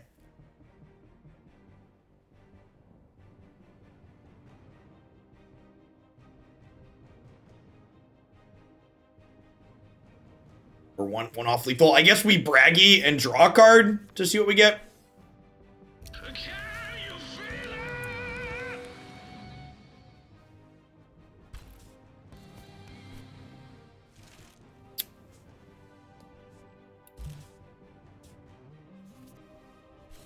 I can eat oil. I can, in fact, feel it. Easy game.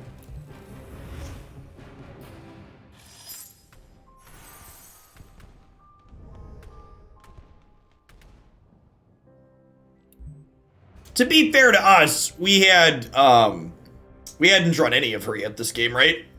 There were three of them in the deck. Hashtag sometimes lucky.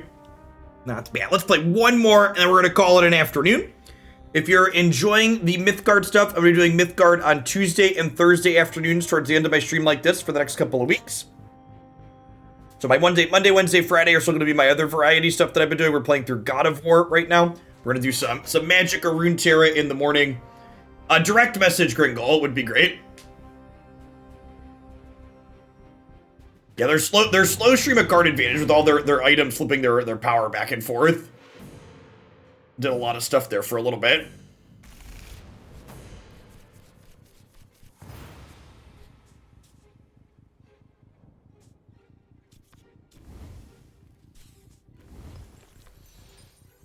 No! Oh no! Oh no! Oh, damn it. I burned yeah. I was like, oh, I want to burn this because it is forged to get the better power, and I have a really good curve here. I get to go eager recruit into this and hit them with the divination. Damn it, Bobby. So I burned a blue card on one by mistake, and I wanted to play an orange card on one. Oh, I So found obviously that's bad.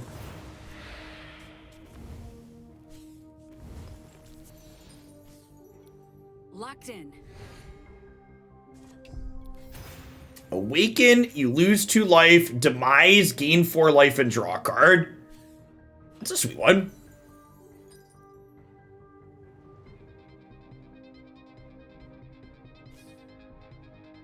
Vengeance is mine.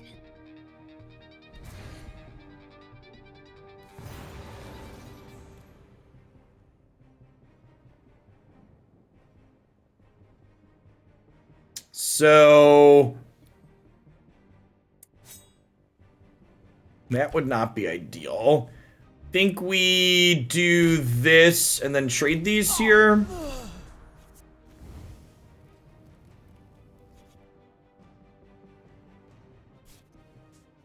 I think I want to keep these because I think I want to keep both the eager recruits because they're multiple bodies for my enchantments. Reporting. We're super far behind this game because I couldn't play my 1-drop on 1 because I'm a big dumb stupid.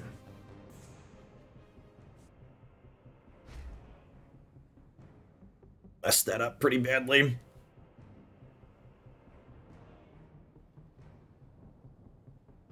Probably make a blue next turn and go higher ground plus Arctic Pyre.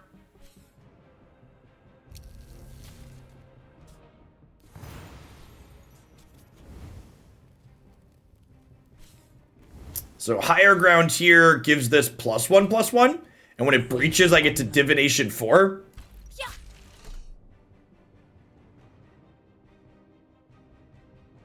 think I just put the speed. I think I just want to draw cards. So remember, my power here says at the end of turn, the top card of my deck is an enchantment. I draw it for free. So by putting the enchantment on top, I guarantee this draw, which is great.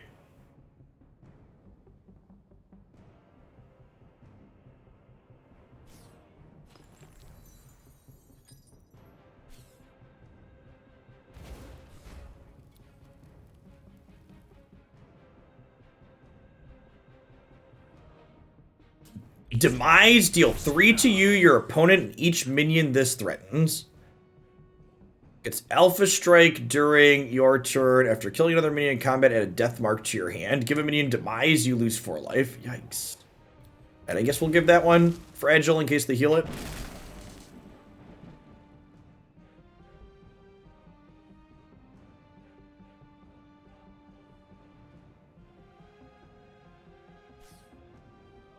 That's very interesting. Sundown, deal 1 damage to your opponent and gain 1 life.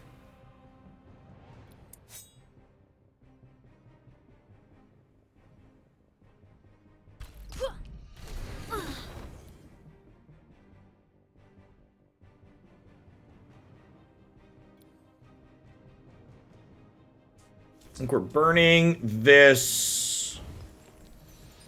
And then I think I plan to like Twin Fire Zealot plus a Freet here.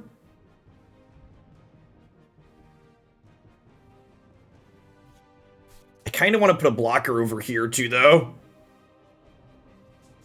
I'm gonna Freet here. Put Arctic Pyre on top and put the Recruit here. Do we have a mission? And then next turn, I could potentially Plateau into Recruit on Plateau and make a bunch of tutus.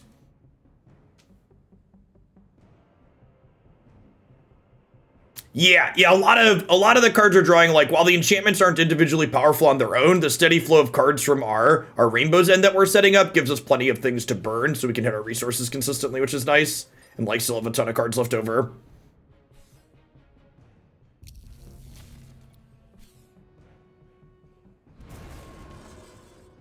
But it's just got a ton of things that kill us when they die, huh? Choose a minion to give Fragile. That one, I guess. So this is going to deal 3 to us when it dies. And this is going to deal 3 to us, or 4. We're going to be down to like 7 here.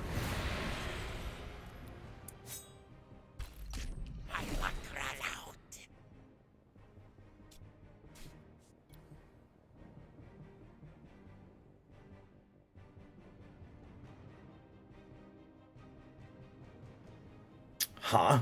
So my power here lets me regain resources when I overwrite something. So I think I actually want to overwrite this here. So that way I get 2 mana back. Oh no, fuck. I fucked it up again. Damn it. Well, I guess I could do this here to get these. And these let me clear out this in the middle. And then I can burn this. I already burned a card for the turn. Yikes. I messed that way up. Huh? I was going to play this and then this over here. But I ran out of orange.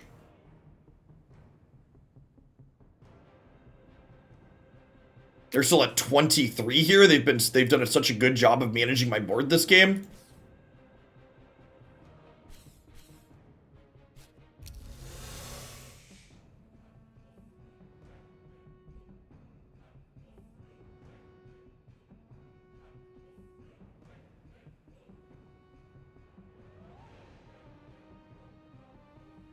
So next turn, I can Giant Stairway, overwrite this for 0 resources, but just 2 blue gems.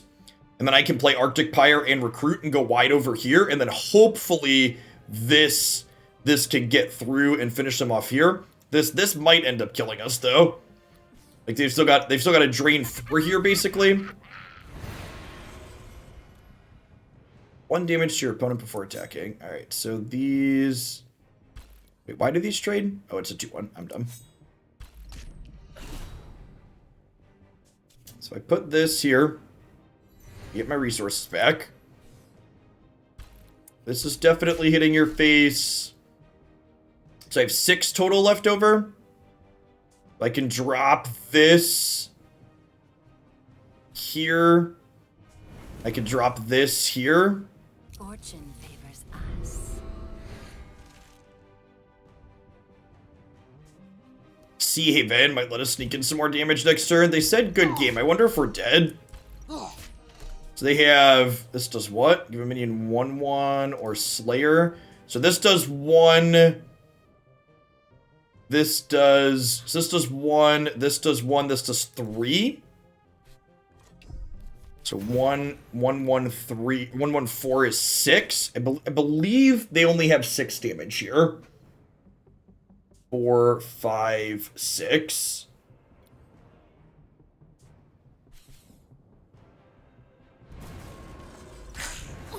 Why do they get to hero power twice?